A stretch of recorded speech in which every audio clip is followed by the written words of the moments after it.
Right guide அகாடமிலிருந்து Devendran. நம்ம இன்னைக்கு 2025 நடைபெற்ற டிஎன்பிஎஸ்சி கம்பைன்டு டெக்னிக்கல் சர்வீஸ் எக்ஸாமினேஷனுக்கான ஐடி லெவல் 2க்கான தமிழ் கொஸ்டினுக்கான எக்ஸ்பிளேஷன் தான் இந்த வீடியோவில் A to Z எக்ஸ்பிளேஷன் பார்க்க போகிறோம். ஒவ்வொரு கொஸ்டினும் டீட்டெயில்டு எக்ஸ்பிளேஷன் பார்க்க போகிறோம். ஒரு லைக் சப்ஸ்கிரைப் பண்ணிட்டு வீடியோ பார்க்க தொடங்குங்க. ஓகேங்களா? ஒவ்வொரு கொஸ்டினுமே டீட்டெயில்டு எக்ஸ்பிளேஷன் மற்றும் அதோடைய கூடுதல் தகவலை சேர்த்து பார்க்க போகிறோம். இதில் ஃபஸ்ட்டு கொஸ்டின் பாருங்கள். ரொம்ப சிம்பிள். இரு வினைகளின் வேறுபாடு அறிக. பூவின் இதழ்கள் டேஷ் மயில் தோகையை டேஷ். இதில் விரிந்தது வருமா இல்லை விரித்தது வரணுமா அதுதான் கேட்டிருக்காங்க. இப்போ ஃபஸ்ட்டு பாருங்கள். பூவின் இதழ்கள் டேஷ் இருக்கு இல்லையா, இந்த இடத்துல வந்து பார்த்தோன்னா எதனால் விரிந்ததை பயன்படுத்தியிருக்காங்க அப்படின்னு ஃபஸ்ட்டு தெரிஞ்சுங்க. ஏன் அப்படின்னா ஒரு எழுவாய் இதில் எது? பூ என்பது எழுவாய். ஒரு எழுவாய் ஒரு செயலை தானே செஞ்சிச்சுன்னா அது வந்து பார்த்தோன்னா தன்வினையை குறிக்கும். ஓகேங்களா? இதில் பூ என்ற எழுவாய் அதோட இதழ்களை என்ன ஆகுது? தானே விரிக்குது. ஓகேங்களா? அப்போ அது தானே விரிச்சு கொள்றதுனால அந்த இடத்துல தன்வினையை தான் பயன்படுத்தணும். இது ரெண்டுத்துல எது தன்வினை அப்படின்னா விரிந்தது என்பது தன்வினை. அப்படின்னா பயன்படுத்தணும் இந்த இடத்துல விரிந்தது. ஓகேங்களா? முடிஞ்சிச்சா? இது தன்வினை, அதையும் தெரிஞ்சுங்க. பூ வந்து பார்த்தோன்னா அதோட இதழை தானாகவே விரித்தி கொள்ளுது, அதனால் இந்த இடத்துல தன்வினை பயன்படுத்துகிறோம். அதுக்கு அடுத்தது இந்த இடத்துல பாருங்கள், மயில் தோகையை டேஷ். இந்த இடத்துல விரித்தது வரணுமா விரிந்தது வரணுமா? ஏன் விரித்தது வருது அப்படின்றதையும் தெரிஞ்சுங்க. இதில் மயில் என்ற எழுவாய், ஓகேங்களா, ஒரு எழுவாய் ஒரு செயலை வேறொன்றின் மீது செய்ய வைத்தாலோ அல்லது வேறொன்றின் செயலை செய்தாலோ அது வந்து பார்த்தோன்னா என்னது? பிறவினையை குறிக்கும். ஓகேங்களா? இதில் மயில் என்ற எழுவாய் தன்னுடைய தோகையை என்ன பண்ணுது? செயலை செய்ய வைக்குது. ஓகேங்களா? விரிக்க வைக்குது. ஓகேங்களா? அப்போ அந்த இடத்துல என்னது? பிறவினையை பயன்படுத்தணும். ஓகேங்களா? இது தன்வினை. தன்வினை எது? விரிந்தது. இந்த இடத்துல பிறவினையை பயன்படுத்துகிறோம். பிறவினை ஏன் பயன்படுத்தணும்? மயில் தன்னுடைய தோகையை வந்து பார்த்தோன்னா ஒரு செயலை செய்ய வைக்குது, அதோடைய தோகையை விரிக்க வைக்குது இல்லையா, அதனால் பிறவினை அது. அதனால் இங்கே என்ன வரும்? விரித்தது அப்படின்ட்டு வரும். ஓகேங்களா? இதில் விரித்தது என்பது என்னது? பிறவினை. தெரிஞ்சுங்க. தன்வினை பிறவினை ரெண்டுத்திலுமே டிஃப்ரென்ஸ் வந்து பார்த்தோன்னா இந்த இடத்துல தன்வினைக்கு விரிந்தது, பிறவினைக்கு விரித்தது. ஓகேங்களா? இது இருவினைகளின் வேறுபாடுனால இந்த மாதிரி பிரித்து பார்த்து போட வேண்டியிருக்கும். ஓகேங்களா? அதுக்கு அடுத்தது 22வது கொஸ்டின். கீழ்காணும் தொடரில் உள்ள ஒற்றுப்பிழைகளை திருத்துக. கீழ்காணும் தொடரில் உள்ள ஒற்றுப்பிழை கேட்டிருக்காங்களா? இந்த ஒற்றுப்பிழை எதை பேஸ் பண்ணி? சந்திப்பிழையை பேஸ் பண்ணது. ஓகேங்களா? சந்திப்பிழை ரூல்ஸ்கள்லாம் தெரிஞ்சாதான் இதை வந்து பார்த்தோன்னா சால்வ் பண்ண முடியும். இங்கே பாருங்கள், சான்றாக கல் என்பது விற்பனை பொருள் என்று. இதில் சான்றாக கல், ஓகேங்களா, ஆக அப்படின்னு முடிஞ்சிருக்கா? ஆக என்பது என்னது? வினையச்சம். ஓகேங்களா? வினையச்சத்துக்கு சொல்லுன்னு பின்னாடி என்ன வந்திருக்கு? வல்லினை எழுத்தான கா வந்திருக்குது வருமொழியில். ஓகேங்களா? கா வந்துருந்துச்சுன்னா என்ன பண்ணணும்? அந்த இடத்துல வல்லினம் மிகணும். ஓகேங்களா? சொற்களுக்கு பின்னாடி கண்டிப்பா வல்லினம் மிகும். ஓகேங்களா? ஆக என்ற வினையச்ச சொற்களின் பின்னாடி வல்லினம் மிகணும். அதை தெரிஞ்சுங்க. ஓகேங்களா? ரூல்ஸ் நம்பர் 1ன்னு போட்டு எழுதிங்க. இப்போ இக்கு வந்து பார்த்தோன்னா மிகுந்து வரணும். இதில் பாருங்கள், ஆப்ஷனில் எதில் இக்கு மிகுந்து இருக்குது? பி மற்றும் சியில் மிகலை, ஏவும் டிலையும் மிகுந்து இருக்குது. அதுக்கடுத்தது பாருங்கள், என்பது விற்பனை பொருள் என்று. இந்த இடத்துல வந்து பார்த்தோன்னா வல்லினம் இங்கே மிகலை, இந்த இடத்துல டியில் வந்து பார்த்தோன்னா மிகுந்து இருக்குது. இதில் எது சரின்னு தெரிஞ்சுங்க. இது ஐகார ஈற்று சொற்கள். ஓகேங்களா? ஐகார ஈற்று சொற்களின் பின்னாடி என்ன பண்ணோம்? வல்லின சொற்கள் அதனை தொடர்ந்து வந்திருந்தா அந்த இடத்துல வல்லினம் மிகணும். ஓகேங்களா? அதை தெரிஞ்சுங்க. இப்போ இன்னு கூட்டல் ஐ என்னது? ஐகார ஈற்று சொல்லா, அதன் பின்னாடி வல்லின சொல் வந்திருக்குது. அப்போ என்ன பண்ணணும்? இந்த இடத்துல வல்லினம் மிகுந்து தான் வரணும். ஏ ஆப்ஷனில் மிகலை, டி ஆப்ஷனில் மிகுந்து இருக்குது. ஓகேங்களா? அப்போது ஆப்ஷன் டி தான் ஆன்சர். அதுக்கடுத்தது 3வது கொஸ்டின். பிழையற்ற வாக்கியத்தினை கண்டறிக. இதில் என்ன கொடுத்துருக்கான்? பிறர் பொருளை விரும்பாமை ஒரு அறம் அப்படின்னு கொடுத்துருக்கான். இன்னொரு ஆப்ஷனில் ஓர் அறம் அப்படின்னு இருக்குது. அதுக்கப்புறம் என்ன பண்ணியிருக்கான்? நடுவில் மயங்கொலி பிழைகளும் இருக்குது. ஓகேங்களா? இது எல்லாத்தையுமே செக் பண்ண போகிறோம். இப்போது ஓர் எங்கே வரும்? ஓர் என்பது அதுக்கு பின்னாடி வருகின்ற சொல்லோடைய முதல் எழுத்து வந்து பார்த்தோன்னா உயிர் எழுத்தாக இருந்துச்சு அப்படின்னா அந்த இடத்துக்கு முன்னாடி ஓர்ன்னு பயன்படுத்தும். ஒரு என்பது அதுக்கு பின்னாடி வருகின்ற சொற்களின் முதல் எழுத்து வந்து பார்த்தோன்னா உயிர்மை எழுத்தாக இருந்துச்சுன்னா, ஓகேங்களா, உயிர்மை எழுத்தாக இருந்துச்சு அப்படின்னா அந்த இடத்துல ஒரு பயன்படுத்தும். இங்கே பாருங்கள், அறம். அறமோடைய முதல் எழுத்து என்னது?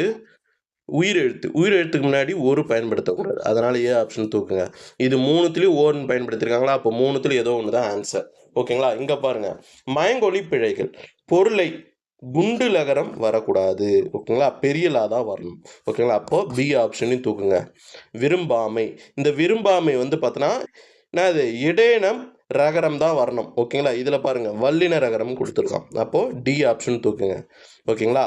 இதில் தெரிஞ்சிச்சு சி தான் ஆன்சர்னு. அதுக்கு அடுத்தது அறமில் இங்கே பி ஆப்ஷனில் தப்பு கொடுத்தாச்சு, ஆனால் இந்த இடையின ரகரம் வரக்கூடாதுன்னா அது வல்லின ரகரம் வரணும், அறம் என்பது.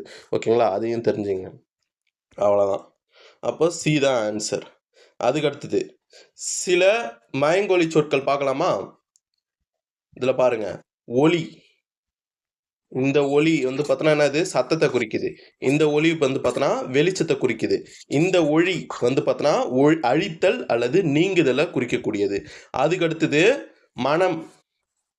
இந்த மனம் உள்ளத்தை குறிக்கும். இந்த மனம் வாசனையை குறிக்கும். ஓகேங்களா? அதுக்கு அடுத்தது கனி. இது வந்து பார்த்தோன்னா பழத்தை குறிக்கும். இந்த கனி வந்து பார்த்தோன்னா எண்ணுதல் அல்லது ஜோதிடத்தை குறிக்கக்கூடியது. அதுக்கு அடுத்தது 4வது கொஸ்டின் பாருங்க. காட்சி, வெற்றி இவற்றுள் இடம்பெறும் சரியான வினை சொற்களை தேர்ந்தெடுக. அதாவது என்ன, இந்த 2 சொல்லோடைய வேர்ச்சொல் வந்து பார்த்தோன்னா என்ன அப்படின்னு கேட்டிருக்காங்க.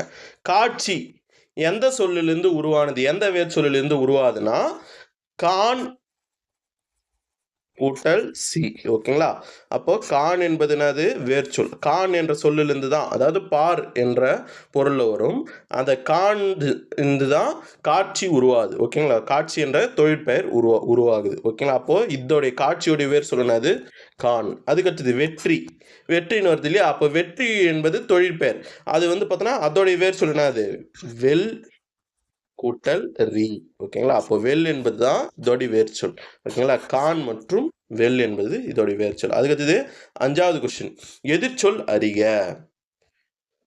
எதிர்ச்சொல் அறிகன்னு கொடுத்துட்டு குளுமை, இதுக்கான எதிர்ச்சொல் கேட்டிருக்காங்கன்னா ஃபர்ஸ்ட் குளுமைக்கான நேர்ச்சொல் என்னன்னு தெரிஞ்சுங்க. குளுமைனா என்ன பொருள் அப்படின்னா குளிர்ச்சி. ஓகேங்களா?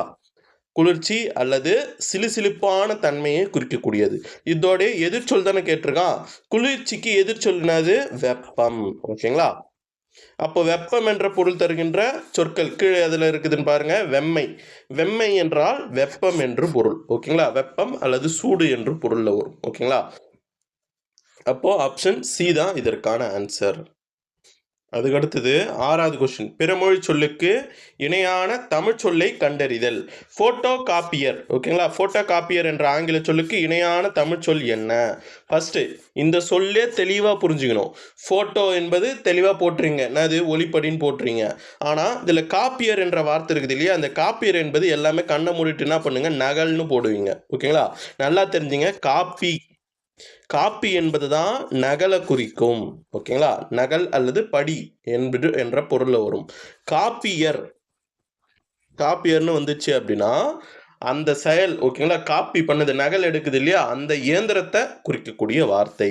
ஓகேவா? அப்போ போட்டோ என்பது ஒளிப்படி, காப்பியர் என்பது இயந்திரம். ஓகேங்களா? ஒளிப்படி இயந்திரம் என்பதுதான் இதற்கான ஆன்சர். ஓகேவா? அதுக்கு அடுத்தது வருடி. இதற்கான ஆங்கில சொல் என்னது, ஸ்கேனர். பட வீழ்த்தி. ஓகேங்களா? பட வீழ்த்தி. இதற்கான ஆங்கில சொல் என்னது, ப்ரொஜெக்டர். ஓகேங்களா? அதுக்கு அடுத்தது அச்சுப்பொறி. இதற்கான ஆங்கில சொல் பிரிண்டர். ஓகேங்களா? அதுக்கு அடுத்தது 7வது கொஸ்டின் பாருங்க. பிறமொழி சொற்களுக்கு இணையான தமிழ் சொல் கண்டறிதல். என்ன கொடுத்துருக்கான், ஸ்மார்ட் கார்டு என்ற சொல்லுக்கு இணையான தமிழ் சொல் என்ன? எல்லாருக்குமே தெரியும், திறன் அட்டை. ஓகேங்களா? ஸ்மார்ட் என்றால் ஒரு கூர்மையான அல்லது புத்திசாலியான அல்லது திறன் என்பது பொருள். ஓகேங்களா? ஸ்மார்ட்டுக்கான பொருள். கார்டு என்பது அட்டை. ஓகேங்களா? அப்போ திறன் அட்டை. பேர் அட்டை என்பது நேம் கார்டு. ஓகேங்களா? ரேஷன் அட்டை என்பது ரேஷன் கார்டு அல்லது ஃபேமிலி கார்டு அப்படின்ட்டு வந்துடும். ஓகேங்களா? இது ரெண்டுமே, ரேஷன் அட்டை ரேஷன் கார்டு ரெண்டுமே ஒரே பொருளில் வரக்கூடியது தான். அதுக்கு அடுத்தது 8வது கொஸ்டின் பாருங்க. பிறமொழி சொற்களுக்கு இணையான தமிழ் சொல்லை கண்டறிக. இதில் என்ன கேட்டிருக்கான், டிமாண்ட் டிராஃப்ட். டிமாண்ட் டிராஃப்ட்னா என்ன? டிடின்னு சொல்லுவோம் இல்லையா? அப்போ டிடிக்கான தமிழ் சொல் என்னது? வரை ஓலை. ஓகேங்களா? இதில் வங்கி என்பது பேங்க் குறிக்கக்கூடியது, கடன் அட்டை என்பது கிரெடிட் கார்டு. ஓகேங்களா? காசோலை என்பது செக்கு. ஓகேங்களா? அதுக்கு அடுத்தது வரைவு காசாளர் அப்படின்னு என்பது டெல்லர். ஓகேங்களா? அதுக்கு அடுத்தது கணக்கு புத்தகம் அல்லது வைப்பேடு என்பது பாஸ்புக்கை குறிக்கக்கூடியது. செலுத்து சீட்டு அப்படி அது என்ன? செலுத்து சீட்டுன்னா என்னதுன்னா செலான். ஓகேங்களா? அதுக்கு அடுத்தது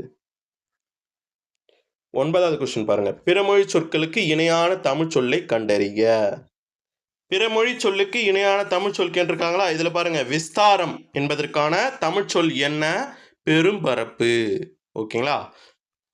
இப்போ கூடுதல் தகவல் பார்க்க போறோம். ஓகேங்களா? இதுல நான் ஃபர்ஸ்ட் சொல்றது என்னதுன்னா பிறமொழி சொல், ரெண்டாவது சொல்றது என்னதுன்னா தமிழ் சொற்கள். ஓகேங்களா? பண்டிகை என்பதற்கான தமிழ் சொல் என்ன வரும் அப்படின்னா திருவிழா. ஓகேங்களா? அதுக்கடுத்தது கேணி என்பதற்கான தமிழ் சொல் வந்து பார்த்தோன்னா என்ன வரும் அப்படின்னா கிணறு. அதுக்கடுத்தது அச்சன் என்பதற்கான தமிழ் சொல் தந்தை.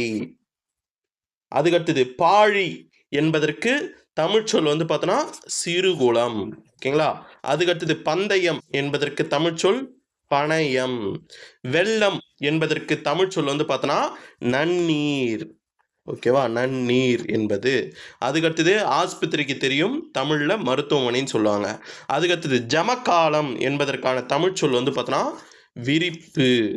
அதுக்கடுத்தது அசல் என்பதற்கு தமிழ் சொல் மூலம்.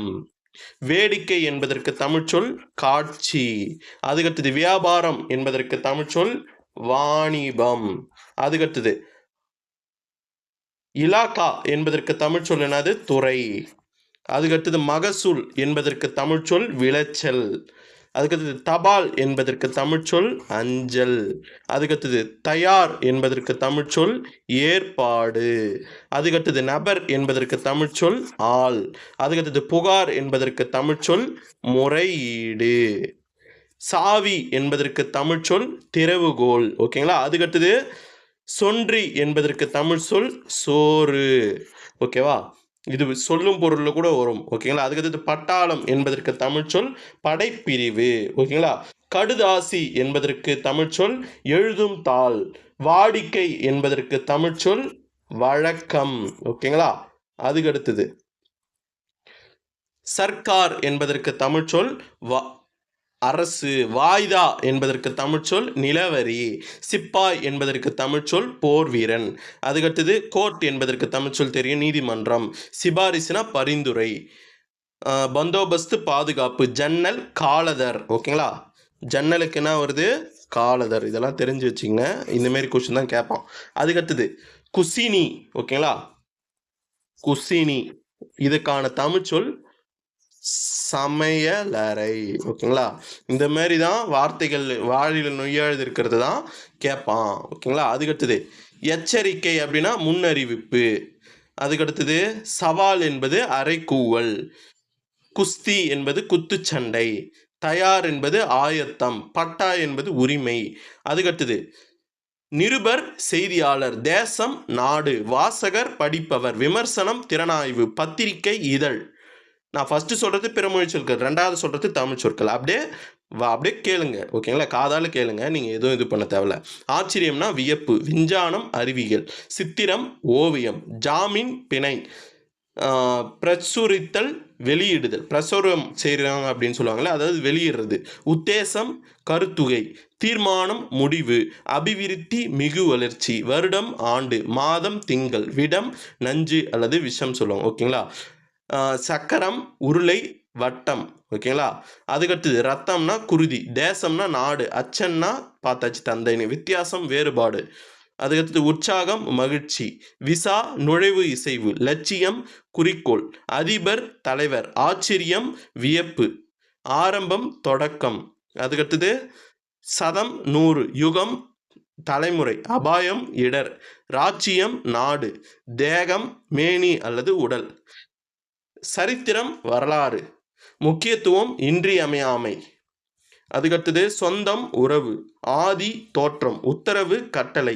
தருணம் ஏற்ற சமயம். தினம் நாள். சன்மார்க்கம் ஆன்மநெறி. ருசி சுவை. சர்க்கார் அரசு பார்த்தாச்சு. அலட்டல்னா மிகையாக காட்டுதல். ஓகேங்களா? அதுக்கடுத்தது வாடகை குடிக்கூலி. ஓகேங்களா? இந்த மாதிரி கொஸ்டின்லாம் கேட்டிருக்காங்க. ஜீவனம் அப்படின்றது பிழைப்பு. மாதம் திங்கள் பார்த்தாச்சு. மாயை பொய் தோற்றம். பிரபஞ்சம் பேரண்டம். நிச்சயம் உறுதி. நிருபர்கள் செய்தியாளர்கள். உத்தரவாதம் வாக்குறுதி. தினந்தோறும் நாள்தோறும். விநியோகஸ்தர்கள் அப்படின்னா சேர்ப்பனையாளர். ஓகேங்களா? அதுக்கடுத்தது அகிலம்னா உலகம். அனுமதி இசைவு. உஷார் விழிப்பு. ஆதவன் ஞாயிறு. உபயம் திருப்பணியாளர் கொடை. அதுக்கடுத்தது யதார்த்தம் இயல்பு. ஐதீகம் உலக வழக்கு. ஆஸ்தி சொத்து. இம்சை துன்பம். காகிதம் தாள். இருதயம் நெஞ்சகம். கிரீடம் மணிமுடி. ஈசன் இறைவன். குபேரன் பெருஞ்செல்வன். உபசரித்தல் விருந்தோம்பல். அந்தஸ்து தகுதி நிலை. அக்கிரமம் துன்புறுத்தல். ஓகேங்களா? அதுக்கு பட்சி பறவை. அபிஷேகம் திருமுழுக்கு. அதிசயம் வியப்பு. அம்பிகை தாய். புஷ்பம் மலர். ஓகேங்களா? அதுக்கு கண் திருஷ்டி கண்ணேறு. பஜார் கடைத்தெரு. நிர்வாகி பொறுப்பாளர். உத்தியோகம் அலுவல். அங்கத்தினர் உறுப்பினர். கர்மம் வினைப்பயன். அதிகாரி அலுவலர். வர்ணித்து புனைவுரை. அதிபர் தலைவர் பார்த்தாச்சு. வர்ணம் நிறம். அந்நியர் அயலார். சர்ப்பம் பாம்பு. அர்த்தம் பொருள். அபூர்வம் புதுமை. ஓகேங்களா? அதுக்கு குல்லா என்பது தொப்பி. அலங்காரம் ஒப்பனை.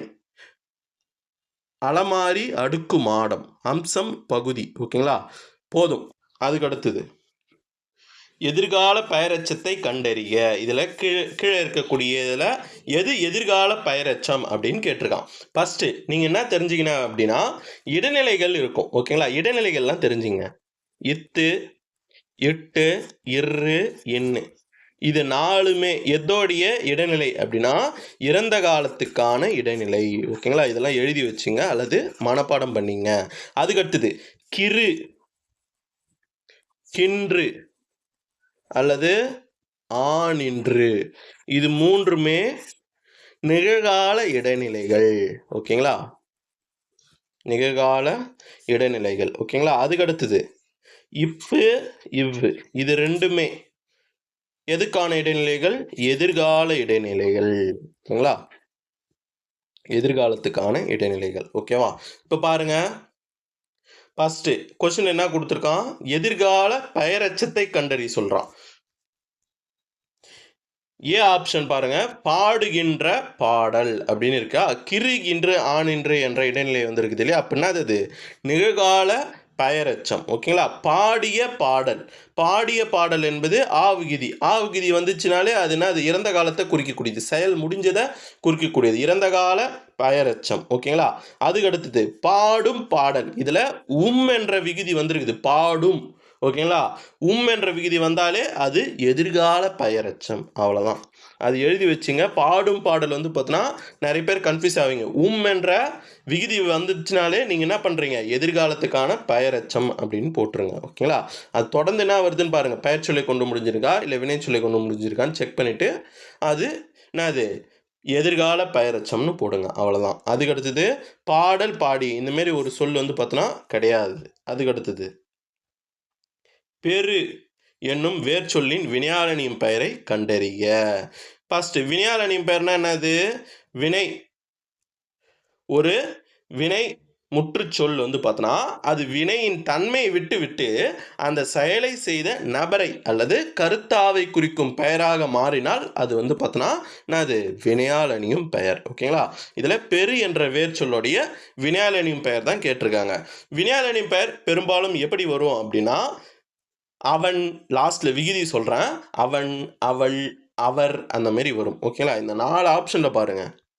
பெறுகின்ற அந்த மாரி வந்துருக்குதா? கிடையாது. பெற்றவள் அந்த மாரி வந்திருக்குது. ஓகேங்களா? அப்போது பி தான் ஆன்சர். இங்கே பாருங்கள். பெற்ற இதுவும் வரல, பெரும் வரல. ஓகேங்களா? பெற்றவள் என்பது தான் இதற்கான ஆன்சர். ஓகேங்களா? அப்போ பெறுகின்ற என்பது என்னது? நிகழ்கால பெயரெச்சம். ஏன்னா கின்று என்ற நிகழ்கால இடைநிலைகள் வந்திருக்குது. அதுக்கடுத்தது பெற்ற விகுதியில் வந்ததுனால அது என்னது? இறந்த கால பெயரெச்சம். பெரும் வந்திருக்குது இல்லையா? வந்துச்சுன்னா அது வந்து பார்த்தோன்னா எதிர்கால பெயரெச்சம். இதுக்கு முன்னாடி கொஸ்டினில் பார்த்ததை இதில் கம்பேர் பண்ணி பார்த்துங்க. அதுக்கடுத்தது நட என்னும் வேர் சொல்லின் வினையாளனின் பெயரை தேர்ந்தெடு. நான் என்ன சொல்லியிருக்கேன்? வினையாளனின் பெயர்னா வினைமுற்று சொல். அதோடைய வினையின் தன்மையை விட்டுக்கிட்டு அந்த வினை செய்தவரை குறிச்சிச்சுன்னா அது வந்து பார்த்தோன்னா என்னது? வினையாளனியும் பெயர். இப்போ நட என்பது என்னது நடந்த. நடந்த என்பது என்னது இறந்த கால பெயரெச்சம், ஆ விகுதியில் வருது. நடந்து என்னது வினையச்சம், ஊ விகுதியில் வருது. ஊ விகுதியில் வந்துச்சுனாலே அது வினையச்சம். நடந்து சென்றான், நடந்து வந்தான் அப்படின்னு சொல்றது. இது பி ஆப்ஷனில் நடந்த அப்படின்னு வந்துருச்சு இல்லையா, நடந்த பையன். அப்படின்னா அது இறந்த கால பெயரெச்சம். இது இறந்த கால பெயரெச்சம், இது வினையச்சம். நடக்கும், நடக்கும் என்பது உம்முல வந்துடுச்சு. உம்மு விகுதியில் முடியும் போது அது என்ன, அது எதிர்கால பெயரெச்சமாக ஆட்டோமேட்டிக்காக ஆயிடுச்சு. நடக்கும் பாதை. ஓகேங்களா, அப்போ இது என்னது எதிர்கால பெயரெச்சம். ஓகேவா, இப்போ பாருங்க நடப்பவன். ஓகேங்களா, நடந்து ஒருத்தன் நடந்து போகிறான். ஓகேங்களா, அந்த செயலை செய்கின்ற ஒரு ஆணை குறிக்குது. ஓகேங்களா, அந்த ஆணை குறிக்கிறதுனால அது என்னது, அது வினையாளனின் பெயர். அதாவது ஒரு செயல் செய்த நபரை அந்த சொற்கள் வினை சொற்கள் குடிச்சிச்சுன்னா அது வந்து பார்த்தோன்னா என்னதுன்னா வினையாளனியும் பெயர். ஓகேங்களா, நடப்பவன் எவனோ அவனை குறிக்குது. ஓகேங்களா, நடந்து எவனோ ஒருத்தர் சொல்கிறான், அந்த ஆண்மகனை குறிக்கக்கூடியது தான் நடப்பவன்ற சொல். ஓகேங்களா, அப்போ அதுதான் வினையாளனியும் பெயர். அதுக்கடுத்தது 13வது பொரு என்னும் வேர் சொல்லுக்கு உரிய வினைமுற்று தருகன்னு கேட்டிருக்கான். இதில் வினைமுற்றுனா என்னன்னு தெரிஞ்சுங்க. ஒரு சொல் வந்து பார்த்தோன்னா முற்று பெற்றதை குறிக்குது. ஒரு செயல் முடிவடைந்ததை காட்டுறது தான் வினைமுற்று. ஓகேங்களா, இப்போ வினைமுற்றை பற்றி சில தகவல்கள் பார்க்கலாம். வினைமுற்று வந்து பார்த்தோன்னா எப்படி வரும் அப்படின்னா, அந்த சொல் வந்து பார்த்தோன்னா 5 காலங்களையும் 3 இடங்கள், தன்மை, முன்னிலை, படர்க்கை, அப்புறம் 2 திணைகள், உயர்திணை, அக்ரிணை மற்றும் 5 பால், ஆண் பால், பெண் பால், பலர்பால், ஒன்றன் பால், பலவின் பால், இது எல்லாத்தையுமே காட்டி. ஓகேங்களா, இது அதாவது எல்லாமேனா எல்லாத்தையும் காட்டாது. அந்த சொல்லுல இது ஏதாவது ஒன்று இடம்பெற்றிருக்கும். ஓகேங்களா, வெளிப்படையாக இடம்பெற்றுருந்துச்சுன்னா அது வந்து பார்த்தோன்னா வினைமுற்று. வினைமுற்று வந்து பார்த்தோன்னா முதன்மையாக 2 வகைப்படும் சொல்கிறாங்க. அது என்னென்ன அப்படின்னா தெருநிலை வினைமுற்று, குறிப்பு வினைமுற்று. ஓகேங்களா, தெருநிலை வினைமுற்றுனா என்னன்னு தெரிஞ்சுங்க. தெருநிலை வினைமுற்றுனா செயல் நடப்பதற்கு தேவையான செய்பவர், கருவி, நிலம், செயல், காலம், செயபொருள், இது எல்லாத்தையுமே இந்த 6யுமே வெளிப்படையாக காட்டுச்சு அப்படின்னா அது வந்து பார்த்தோன்னா திறநிலை வினைமுற்று. குறிப்பு வினைமுற்று அப்படின்னா என்ன அப்படின்னா அதில் வந்து பார்த்தோன்னா காலத்தையோ செயலையோ வெளிப்படையாக காட்டாது. அது வந்து பார்த்தோன்னா பொருள், இடம், காலம், சினை, பண்பு, தொழில். ஓகேங்களா, இந்த 6ல் ஒன்றை மட்டும் அடிப்படையாக கொண்டு செய்பவரை மட்டும் வெளிப்படையாக காட்டி வர்றது குறிப்பு வினைமுற்று. ஓகேங்களா, இது ரெண்டுத்துக்கு டிஃப்ரெண்ட் தெரிஞ்சுங்களா. இப்போ என்ன கொடுத்துருக்கான், பொரு என்பதற்கு வினைமுற்று என்னன்னு கேட்டிருக்கான். இதில் ஃபஸ்ட்டு ஏ ஆப்ஷன்னா கொடுத்துருக்கான், பொறுத்துன்னு கொடுத்துருக்கான். ஓகேங்களா, இது பொறுத்து என்பது என்னது, ஊ ஓசிர முடியுதா, பொறுத்து சென்றான். ஓகேங்களா, வினை அச்சம். இது பொறுத்தல் தள் விகுதியில் வந்திருக்குது. அப்படின்னா அது தொழிற்பெயர். ஓகேங்களா, இதுக்கான ஆன்சர் என்ன வரும் அப்படின்னா பொறுத்தார். இந்த பொறுத்தார் வந்து பார்த்தோன்னா எது எதுவா வருதுன்னு ஃபஸ்ட்டு தெரிஞ்சுங்க. அது பிரித்து பாருங்க, அது என்னென்ன பொருளில் வருது அப்படின்னா பொரு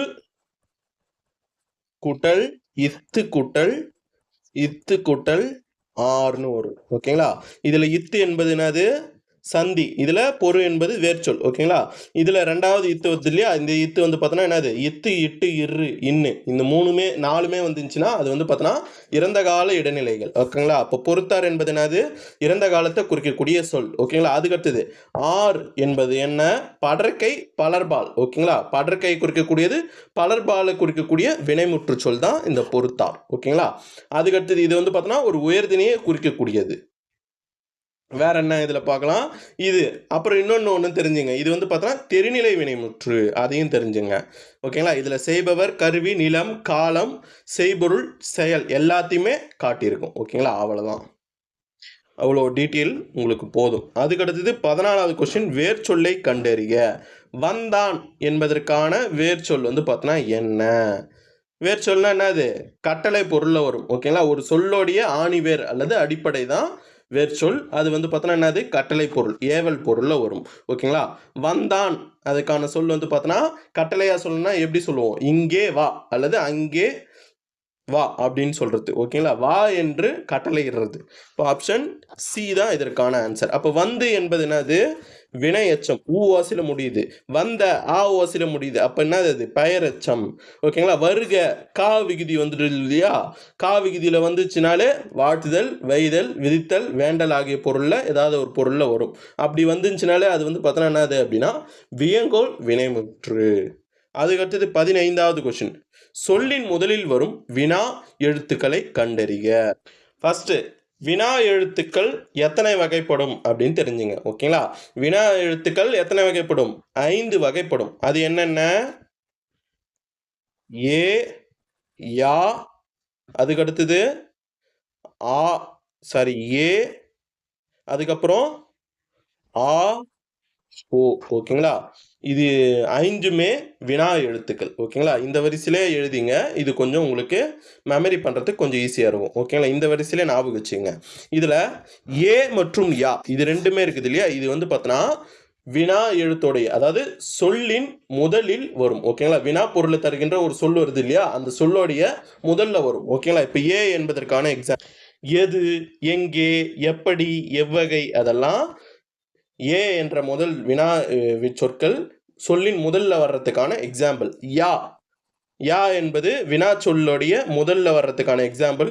யார், யாது, யா வகை இது எல்லாத்தையுமே யா என்ற எழுத்தை முதன்மையா வரும். அதுக்கு அடுத்தது ஏ நடுவில் இருக்குது இல்லையா? இந்த ஏ வந்து பார்த்தோன்னா சொல்லோட முதல்லயும் வரும், சொல்லோடு இறுதியிலும் வரும். ஓகேங்களா? இது தெரிஞ்சுங்க. ஃபர்ஸ்ட் முதல்ல வர்றது எது எது பார்த்தோம்? இது முதல்னு எழுதிங்க. இது முதல் மற்றும் இறுதி. ஓகேங்களா? இது 2த்துலயும் வரக்கூடியது ஏ.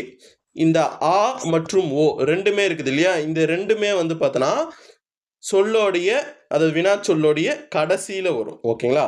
கடைசின்னு எழுதிங்க அல்லது இறுதி. ஓகேங்களா? இறுதியில வரக்கூடிய வினா எழுத்துக்கள் எது? ஆ, ஓ. ஓகேங்களா? அது எப்படி பார்க்கலாம் அப்படின்னா, அவனா, அவனா. ஓகேங்களா? இந்த நாவ பிரிச்சு பாருங்க. இன்னு கூட்டல் ஆ. ஓகேங்களா? ஆ என்ற வினா எழுத்து வந்துடுச்சா? அதுக்கு அடுத்தது அவனோ, அவனோ என்ற வினாச்சொல். இத வந்து பார்த்தோன்னா இன்னு கூட்டல் ஓ. ஓகேங்களா? நெடில். ஓகேங்களா? அவனோ வந்துடுச்சா? இந்த ஓ சொல்லோடைய வினா சொல்லோட இறுதியில வருது. ஓகேங்களா? இப்ப கொஸ்டின் என்ன கேட்டிருக்கான்? சொல்லின் முதலில் வரும் வினா எழுத்துக்களை கண்டறிக. முதல்ல வருகின்ற வினா எழுத்து எது எது? ஏ மற்றும் யா. அவ்வளவுதான். அதுக்கு அடுத்தது 16வது கொஸ்டின். சரியான விடையை தேர்வு செய்க. கடைத்தெரு எங்கு உள்ளது என்ற வினாவிற்கு டேஷ் என கூறல்.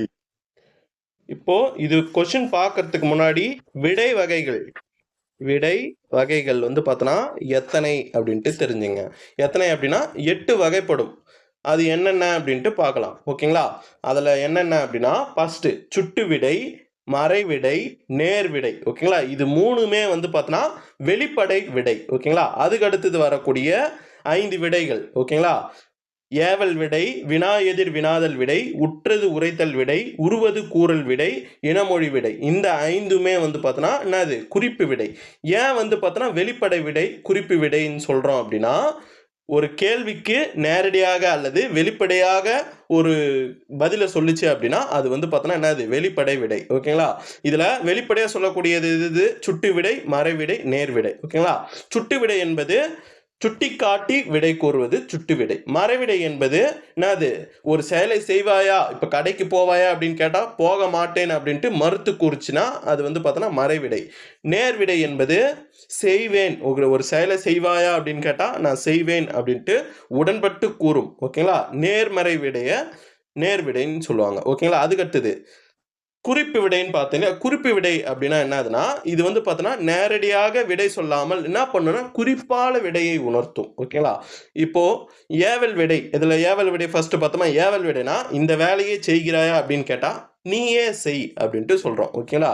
நம்ம கிட்ட கொஸ்டின் கேட்குறவங்க கிட்ட என்ன பண்ணுறோம்? அந்த செயலை ஏவி விடுறோம். அதனால் இது வந்து பார்த்தோன்னா ஏவல் விடை. அதுக்கடுத்தது வினா எதிர் வினாதல் விடை என்பது என்னதுன்னா வினாவிற்கு விடையாக மற்றொரு வினையை கேட்பது. ஓகேங்களா? ஒருத்தர் அதாவது என்னுடன் ஊருக்கு வருவாயா அப்படின்னு கேட்டா வராமல் இருப்பேனா அப்படின்னு சொல்றது. அதாவது வருவேன் என்பது மற்றொரு இது. ஓகேங்களா? அது என்னது? வராமல் இருப்பேனா என்றத ஒரு வினாவையே நீ கேட்குற. அப்போ என்னது? அது வினா எதிர் வினாதல் விடை. அதுக்கடுத்தது உற்றது உரைதல் விடை. உற்றது உரைதல் விடைனா தனக்கு ஏற்கனவே நேர்ந்தது நீ சொல்ற அப்படின்னா அது வந்து உற்றது உரைதல் விடை. இப்போ விளையாட வரவில்லையா அப்படின்னு உங்ககிட்ட கேட்குறாங்கன்னா கால் வலிக்கிறது, எனக்கு ஏற்கனவே வலிச்சு கொண்டு இருக்கிறது அப்படின்னு சொல்கிறேன்னா அது உற்றது உரைத்தல் விடை. உருவது கூறல் விடைனா இனிமேல் தனக்கு நேர போகும் துன்பத்தை நீ சொல்கிற அப்படின்னா அது வந்து பார்த்தோன்னா உருவது கூறல் விடை. இப்போ விளையாட வரவில்லையான்னு கேட்டால் விளையாடினால் எனக்கு கால் வலிக்கும் அப்படின்னு சொல்கிறது. ஓகேங்களா, இனிமேல் எனக்கு கால் வலி வந்துடும் அப்படின்னு சொல்கிறது உருவது கூறல் விடை. அதுக்கு இனமொழி விடை என்பது உனக்கு கதை எழுத தெரியுமா அப்படின்னு கொஸ்டின் கேட்குறாங்கன்னு வச்சுக்க, எனக்கு கவிதை எழுத தெரியும் அப்படின்னு சொல்கிறது. அதாவது கேட்ட கேள்விக்கு பதில் சொல்லாத, அதுக்கு தொடர்புடைய வேறொரு பதில். ஓகேங்களா, அல்லது அதற்கு இனமான வேறொரு பதிலை நீ சொல்றச்சுன்னா அது வந்து பார்த்தோன்னா இனமொழி விடை. ஓகேங்களா, இப்போ பாருங்க கொஸ்டின்ல என்ன கேட்டிருக்கான், கடை தெரு எங்கே உள்ளதுன்னு கேட்டிருக்கான். நீ எங்கே உள்ளதுன்னு கேட்டால் என்ன சொல்லுவ? போக மாட்டேன் நான் சொல்லுவேன், அல்லது வராமல் இருப்பேன் நான் சொல்லுவேன், அல்லது கால் வலிக்கும் சொல்லுவியா? எதுவுமே சொல்ல மாட்டேன். என்ன சொல்லுவேன்? கை நீட்டி கடைத்தெரு எங்கே உள்ளதுன்னா இங்கே உள்ளது. ஓகேங்களா, அங்கே உள்ளது, அல்லது வலப்பக்கம் உள்ளது, அல்லது இடப்பக்கம் உள்ளதுன்னு சொல்லுவேன். ஓகேங்களா, ஒரு இடத்த சுட்டி காட்டி நீ வந்து பார்த்தோன்னா விடை சொல்லுவேன், அவ்வளோதான். அப்படின்னா அது ஒரு இடத்த சுட்டி காட்டி நீ பதில் சொன்னாலே அது வந்து பார்த்தோன்னா என்ன, அது சுட்டு விடை. ஓகேங்களா, இங்க என்ன சொல்லியிருக்க, வலப்பக்கம் உள்ளது அப்படின்ற ஒரு இடத்தையோ அல்லது திசையோ சுட்டி காட்டி சொல்லியிருக்க. அப்போ இது வந்து பார்த்தோன்னா சுட்டு விடை. ஓகேங்களா, இதுல போக மாட்டேன் என்பது என்னது, எவ்வகை விடையா வரும்? மறுத்து கூறுற, அப்போ மறை விடை. ஓகேங்களா, கால் வலிக்கும் என்பது என்னது, உருவது கூறல் விடை. ஓகேங்களா, அந்த செயலை நீ செஞ்சுனா எனக்கு இனிமேல கால் வலி வந்துடும் அப்படின்ட்டு சொல்றது. வராமல் இருப்பேனா என்பது பார்த்தோம். ஓகேங்களா, நான் வந்து எக்ஸாம்பிள்ல சொன்னேன். ஓகேங்களா, ஒரு கேள்வி கேட்டால் அதற்கு பதிலாக மற்றொரு கேள்வியை நீ விடையா பதில் சொன்னா அது வினா எதிர் வினாதல் விடை. ஓகேங்களா, அதுக்கடுத்தது 17வது கொஸ்டின், சரியான இணை எழுத்து அமைந்த சொல்லை கண்டறிய. ஃபர்ஸ்ட் இணை எழுத்து கொடுத்துருக்காங்களா, இணை எழுத்துக்கான எக்ஸ்பிரஷன் பார்த்துடலாமா? இணை எழுத்து எப்படி வரும் அப்படின்னா, இப்போ மெல்லின எழுத்து இருக்குது அப்படின்னா மெல்லின எழுத்து என்னென்னது, இங்கு, இஞ்சு, இன்னு, இந்து, இம்மு, அதுக்கடுத்தது இன்னு. ஓகேங்களா, இது எல்லாம் மெல்லின எழுத்து. இதுக்கு இணை எழுத்து என்ன வரும் அப்படின்னா வல்லின எழுத்தான இக்கு. இஞ்சுக்கு இணை எழுத்து இச்சு, இதுக்கு இணை எழுத்து இட்டு, இதுக்கு இணை எழுத்து இத்து, இம்முக்கு இணை எழுத்து இப்பு, இன்னுக்கு இணை எழுத்து இரு. ஓகேங்களா, அதாவது மெல்லின எழுத்துக்கு இணை எழுத்து வல்லின எழுத்து, அவ்வளோதான். சிம்பிளாக ஞாபகம் வச்சுங்க. அதுக்கு அடுத்தது இடைநிலை எழுத்து வரும் இல்லையா, இடைநிலை எழுத்துக்கள் 6க்குமே, அதாவது இரு, இல்லு, இவ்வு, இள்ளு, இல்லு. ஓகேங்களா, வேறு இணை எழுத்துக்கள் கிடையாது, இவை 6மே ஒரே இனம். ஓகேங்களா, அவ்வளோதான். ஓகேங்களா, இடைநிலை எழுத்துக்களுக்கான டெஃபினேஷன் தெரிஞ்சுங்க. அதுக்கு அடுத்தது உயிர் எழுத்துக்களுக்கு இப்போ வாங்க. உயிர் எழுத்துக்களுக்கு எது எது இணை எழுத்துக்கள்? ஆக்கு இணை எழுத்து அதோடைய நெடில் ஆ, ஈக்கு இணை எழுத்து அதோடைய நெடில் இ, ஊக்கு இணை எழுத்து அதோடைய நெடில் உ, அதுக்கடுத்தது ஏக்கு இணை எழுத்து அதோடைய நெடில், ஓக்கு இணை எழுத்து அதோடைய நெடில். ஓகேங்களா, இது வந்துச்சா? இதை தவிர்த்து இருக்கக்கூடிய உயிர் எழுத்து என்னென்ன, ஐ மற்றும் அவ்.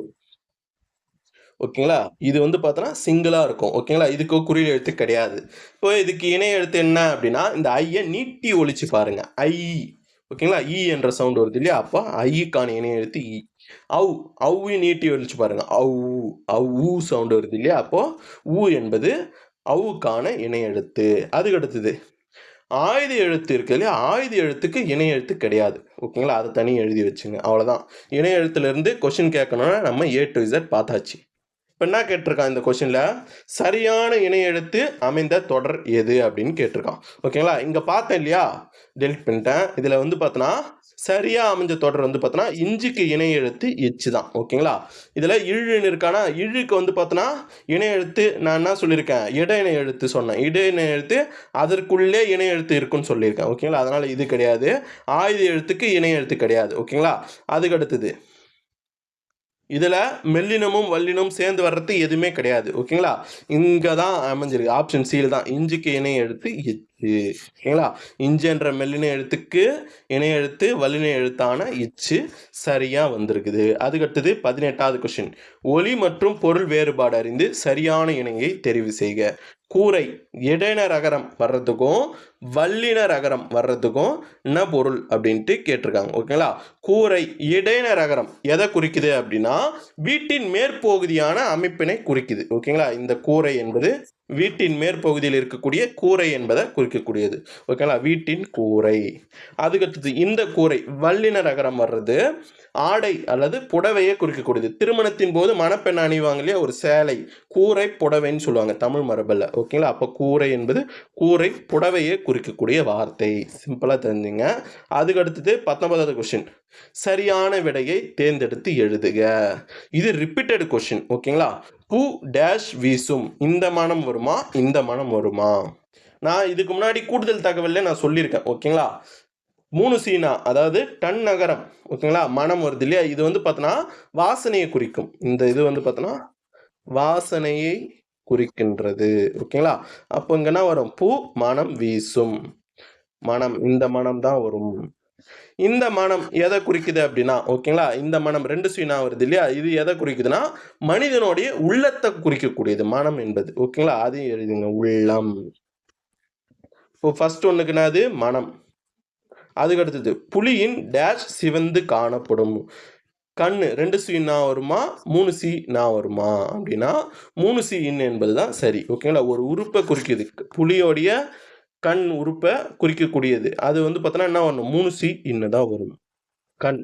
புலியின் கண் சிவந்து காணப்படும். ஓகேங்களா? அப்போ மனம் ஃபர்ஸ்ட் ஒன்றுக்கு மனம், செகண்ட் ஒன்றுக்கு கண். அவ்வளோதான். அதுக்கு அடுத்தது 20வது கொஸ்டின். சரியான விடையை தேர்ந்தெடுத்து எழுதுக.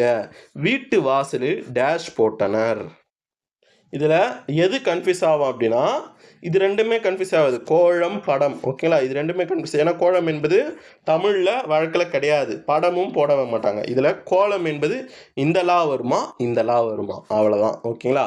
கோலம் இந்த லா அதாவது பொது நகரம் அது எதை குறிக்குது அப்படின்னா உருண்டை வடிவத்தை குறிக்குது. கோல வடிவம். ஓகேங்களா? பூக்கோலம் அப்படின்னா அது கோல வடிவத்தை குறிக்கக்கூடிய வார்த்தை. ஓகேங்களா? வடிவத்தை குறிக்கக்கூடியது வடிவம். இந்த கோலம் என்பது தான் என்னது? வீட்டு வாசலில் அழகுக்காக வரைவத கோலத்தை குறிக்கக்கூடிய வார்த்தை கோலம். வீட்டு வாசலில் குண்டு லகரம். ஓகேங்களா? குண்டு லகரம் வர்றது தான் வரணும். வீட்டு வாசலில் கோலம் போட்டனர். அவ்வளோதான்.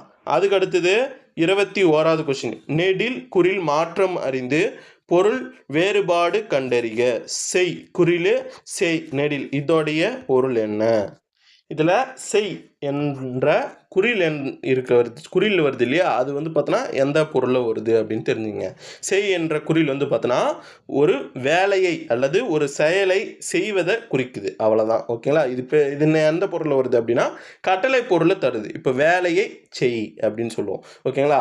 அதுக்கு அடுத்தது வேற என்ன பொருள் கொடுக்கும் அப்படின்னா செய் என்பது வயலை குறிக்கக்கூடியது. நஞ்சை புஞ்சைன்னு சொல்லுவாங்க இல்லையா? அது இந்த செய் தான். ஓகேங்களா? செய் என்பது வயலையும் குறிக்கக்கூடியது. ஆனால் ஆப்ஷனில் என்ன கொடுத்துருக்கான்? செயலை செய்தல். ஓகேங்களா? செய் என்பது ஒரு செயலை செய்தலை குறிக்கக்கூடிய வார்த்தை. அதுக்கடுத்தது சே என்று இருக்கு இல்லையா? நெடில். நெடில் வந்து பார்த்தோன்னா எதை குறிக்குதுன்னா குழந்தை என்ற பொருள் தரும். ஓகேங்களா? இப்போ தாயும் சேயும் நலம் அப்படின்னு சொல்லுவாங்க. அப்போ தாய் என்பது பொருள் நேரடியாக வந்துச்சு. சே என்பது குழந்தை குறிக்குது. தாயும் சேயும் அதாவது தாயும் குழந்தையும் நலம். அவ்வளோதான். அப்போது சே என்பது குழந்தை நெடில். ஓகேங்களா? ஆப்ஷன் சி தான் இதற்கான ஆன்சர். அதுக்கடுத்தது 22வது கொஸ்டின். சந்தி பிழையற்ற தொடரை கண்டறிக. இதில் என்ன கொடுத்துருக்கான்? கடைக்கு சென்றேன்னு கொடுத்துருக்கான். ஓகேங்களா? இந்த இடத்துல வல்லினம் மிகணுமா மிகக்கூடாதா? ஓகேங்களா? சந்தி பிழைனா அதுதான் செக் பண்ணும். ஓகேங்களா? கு என்ற 4ஆம் வேற்றுமை உருபு.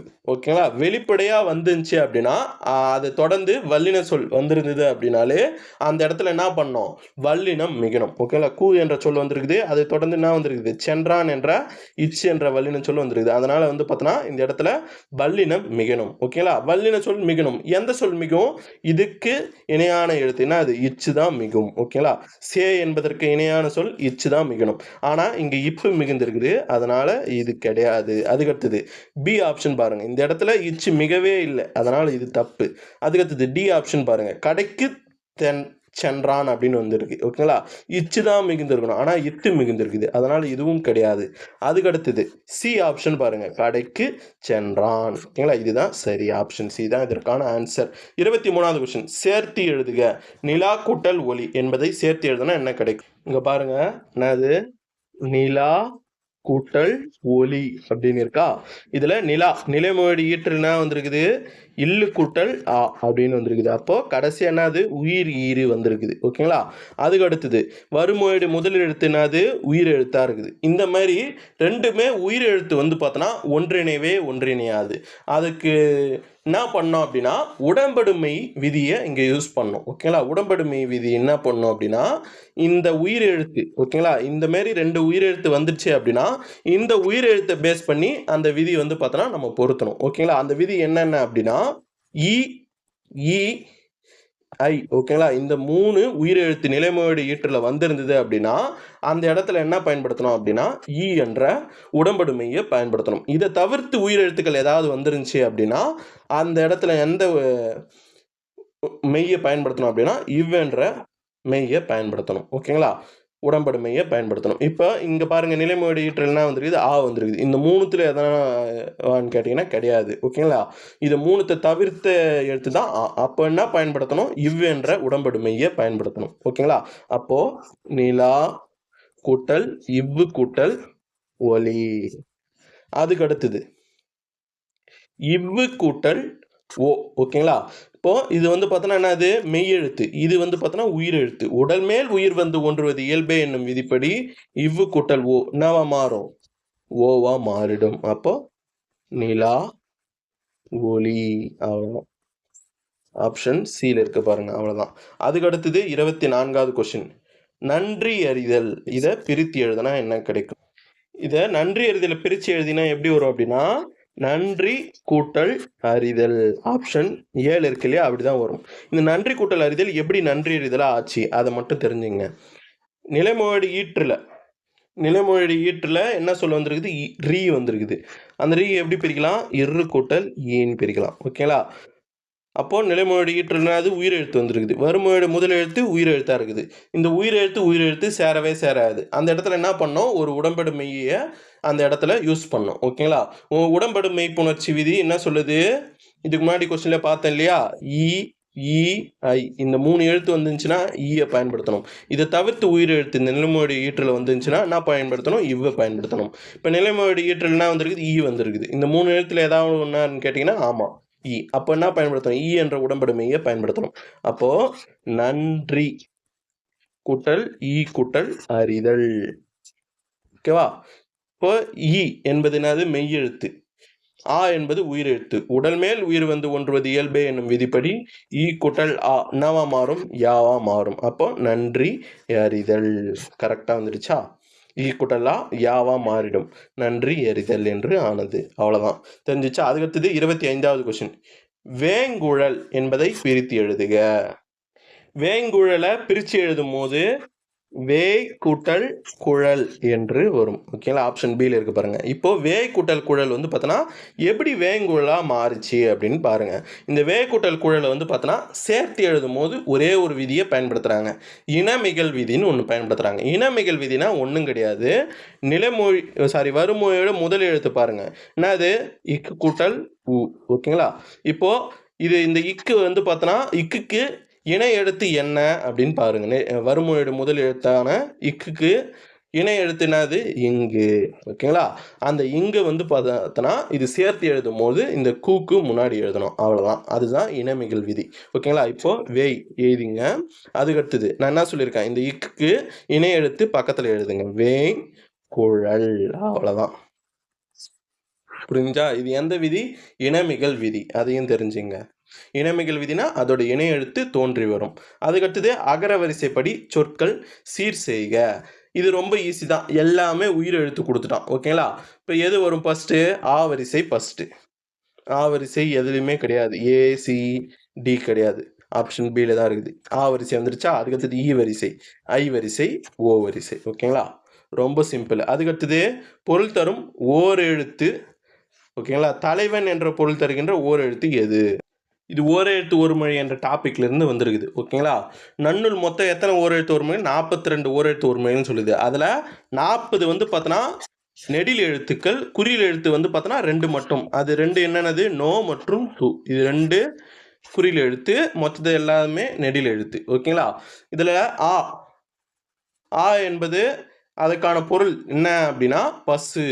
இ இதுக்கான பொருள் என்ன அப்படின்னா கொடு அல்லது பறக்கும் பூச்சியை குறிக்கக்கூடியது. ஊ என்பது இறைச்சி அல்லது உணவு குறிக்கக்கூடியது. ஏ என்பது அம்பை குறிக்கக்கூடியது. ஐ என்பது தலைவன் அல்லது அழகு அல்லது வியப்பு குறிக்கக்கூடியது. கொஸ்டின்லுக்கு என்ன கேட்டிருக்கான்? தலைவன் தான் கேட்டிருக்கான். தலைவன் என்பது ஐய குறிக்கக்கூடிய வார்த்தை. Option C. ஓகேங்களா? அதுக்கு அடுத்தது ஓ என்பது மதகு நீர் தாங்கும் பலகையை குறிக்கக்கூடியது. கா என்பது சோலை அல்லது காத்தலை குறிக்கக்கூடியது. கூ என்பது பூமியை குறிக்கக்கூடியது. கை என்பது உறுப்பு அல்லது ஒழுக்கத்தை குறிக்கக்கூடியது. கோ என்பது அரசன் அல்லது பசுவை குறிக்கக்கூடியது. சா என்பது இறந்து போ அல்லது சாதலை குறிக்கக்கூடியது. சி என்பது இகழ்ச்சி அல்லது லட்சுமியை குறிக்கக்கூடியது. சே என்பது எருது அல்லது உயர்வை குறிக்கக்கூடியது. சோ என்பது மதில் அல்லது அரணை குறிக்கக்கூடியது. தா என்பது கொடு அல்லது கேட்பதை குறிக்கக்கூடியது. தீ என்பது உங்களுக்கே தெரியும், நெருப்பு. அதுக்கடுத்தது தூ. தூ என்பது இந்த தூ தூய்மை அல்லது வெண்மையை குறிக்கக்கூடியது. அதுக்கு பா என்பது பாடல் அல்லது கவிதையை குறிக்கக்கூடியது. பூ என்பது மலரை குறிக்கக்கூடியது. பே என்பது மேகத்தை குறிக்கக்கூடியது அல்லது அச்சத்தை குறிக்கக்கூடியது.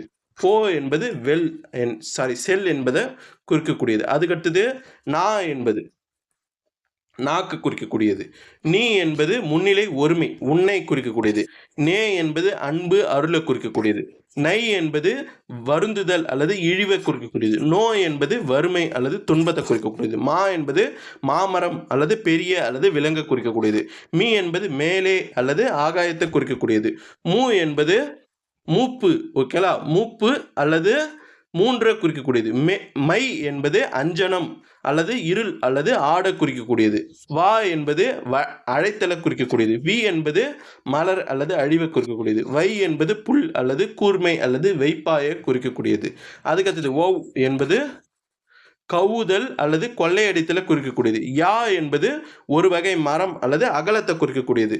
நோ என்பது நோய் அல்லது துன்பப்படு என்பதை குறிக்கக்கூடியது. து என்பது உன் அல்லது உணவை குறிக்கக்கூடியது மற்றும் பிரிவை குறிக்கக்கூடியது. இது ரெண்டுமே குறில் எழுத்து. மொத்தது இதுக்கு முன்னாடி பார்த்தோம் இல்லையா? இந்த 40மே நெடில் எழுத்து. ஓகேங்களா? அதுக்கு அடுத்தது 28வது கொஸ்டின். ஒரு ஓர் சரியாக அமைந்த தொடரை தேர்ந்தெடுக. இங்க பாருங்க, ஒரு ஓர் இதுல எது சரின்னு பாருங்க. உயிர் எழுத்து வந்துச்சுன்னா உயிர் எழுத்து வருமொழியாக வந்துச்சு அப்படின்னா அதுக்கு முன்னாடி வந்து பார்த்தோன்னா ஓர் பயன்படுத்தும். உயிர்மை எழுத்து வந்துச்சுன்னா அதுக்கு முன்னாடி ஒருன்னு பயன்படுத்தும். ஓகேங்களா? இந்த இடத்துல மோ என்பதுனாது உயிர்மை எழுத்து, அதுக்கு முன்னாடி வந்து பார்த்தோன்னா ஒருன்னு பயன்படுத்தியிருக்காங்க. ஓகேங்களா? இந்த இடத்துல பாருங்கள், இது உயிர்மை எழுத்து, அதுக்கு முன்னாடி ஒருன்னு பயன்படுத்தக்கூடாது. இது உயிர்மை எழுத்து, ஆனால் இந்த இடத்துல ஒருன்னு பயன்படுத்தியிருக்காங்க. ஓகேங்களா? இது ரெண்டுமே சரியாக இருக்குது. இதில் பாருங்கள், உயிர்மை எழுத்து, அதுக்கு முன்னாடி ஓர் பயன்படுத்தியிருக்காங்க. ஓகேங்களா? இதுவும் தப்பு. அப்போ ஏவும் சியும் இது ரெண்டுத்துல ஏதோ ஒன்று தான் ஆன்சர். ஓகேங்களா? இப்போ இன்னொன்று விதியை செக் பண்ண போகிறோம். ஒரு மொழி என்பதுனாது ஒன்றன் பாலை குறிக்கக்கூடிய ஒரு எழுவாய். ஓகேங்களா? அப்போ அதுக்கான வினைமுற்று எப்படி வரணும்? ஒன்றன் பால் வினைமுற்றாக தான் வரணும். ஓகேவா? இங்கே லாஸ்ட்டில் பாருங்கள், இன்றி அமையாதது என்பது ஒன்றன் பாலை குறிக்கக்கூடிய வினைமுற்று. ஓகேங்களா? அதாவது அஃறிணை ஒருமைக்கான வினைமுற்று. இங்கே பாருங்கள், இன்றி அமையாகின்றன சீல. ஓகேங்களா? இது வந்து பார்த்தோன்னா அஃறிணை பன்மைக்கான வினைமுற்று. விகுதியில் வருது இல்லையா? அப்போ அஃறிணை பன்மைக்கான வினைமுற்று. அவன் ஒரு மொழி தான் சொல்கிறான், ஒருமை. ஓகேங்களா? ஒன்றன் பால். அப்போ அதுக்கானது ஒருமை வினைமுற்றாக தான் வரணும். ஓகேங்களா? கரெக்டாக இருந்தது ஆப்ஷன் ஏ. அதுக்கு அடுத்தது 29வது கொஸ்டின். ஊர் பெயரின் மறுவை எழுதுக.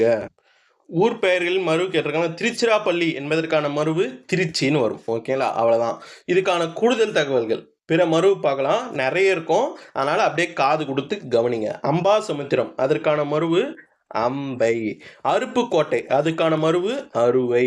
அறந்தாங்கி அதுக்கான மறுவு அறந்தை. அதுக்கடுத்தது ஆற்றூர், அதுக்கான மருவு ஆத்தூர். ஓகேங்களா. அதுக்கடுத்தது ராமநாதபுரம், அதுக்கான மருவு முகவை. சேலையூர், அதுக்கான மருவு சேலம். கரூர், அதுக்கான மருவு கரூர். கொடைக்கானல், அதற்கான மருவு கோடை. மணப்பாறை, அதுக்கான மருவு மணவை. விருதுநகர், அதுக்கான மருவு விருதை. பரமக்குடி, அதுக்கான மருவு பரம்பை. மயிலாடுதுறை, அதுக்கான மருவு மயூரம்.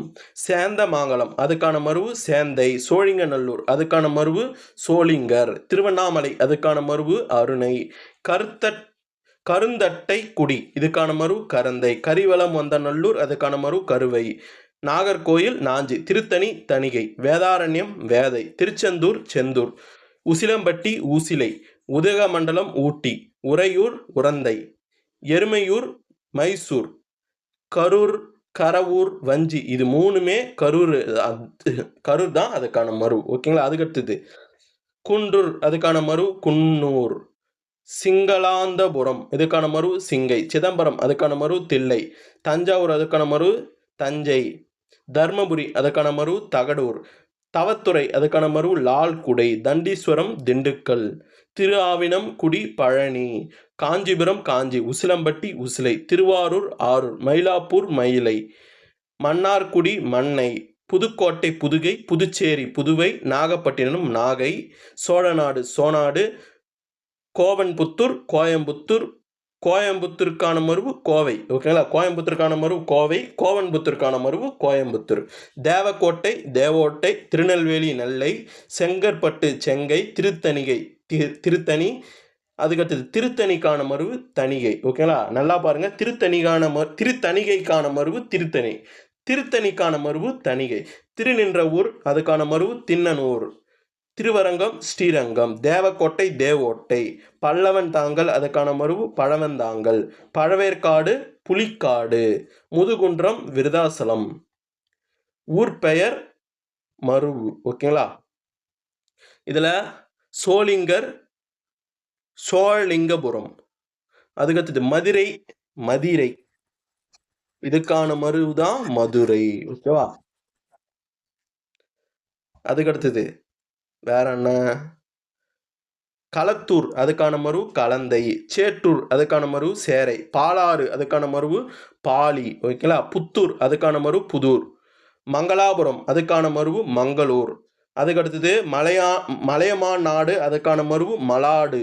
ஓகேங்களா. அதுக்கடுத்தது வைகுந்தம், அதுக்கான மருவு வைகுண்டம். குன்றூர், அதுக்கான மருவு குன்னூர். குன்றத்தூர், அதுக்கான மருவு குன்னத்தூர். ஆரைக்கால், அதுக்கான மருவு நாமக்கல். அதுக்கடுத்தது ஏரிக்காடு, அதுக்கான மருவு ஏற்காடு. அதுக்கடுத்தது திருச்சுரம், அதுக்கான மருவு திரிசூலம். ஓகேவா. போதும். அதுக்கடுத்தது 30வது கொஸ்டின் பாருங்க. பொருத்தமான பொருள் சரியான இணையை தேர்க. மேரு என்பதற்கான பொருள் சரியான பொருள் என்ன அப்படின்னா இமயமலையான்னு கேட்டிங்கன்னா இது சரிதான். இதுதான் சரியாக பொருந்திருக்குது. ஓகேங்களா. அதுக்கடுத்தது திகிரி என்பது கருணையை குறிக்குமான்னு கேட்டிங்கன்னா கிடையாது. திகிரி என்பதற்கான பொருள் வந்து பார்த்தோன்னா ஆணை சக்கரம். ஓகேங்களா. அதுக்கடுத்தது அலி என்பது எதை குறிக்குதுன்னா கருணையை குறிக்கக்கூடியது. இதோ இங்கே இருக்கு இல்லையா, இந்த கருணையை குறிக்கக்கூடியது.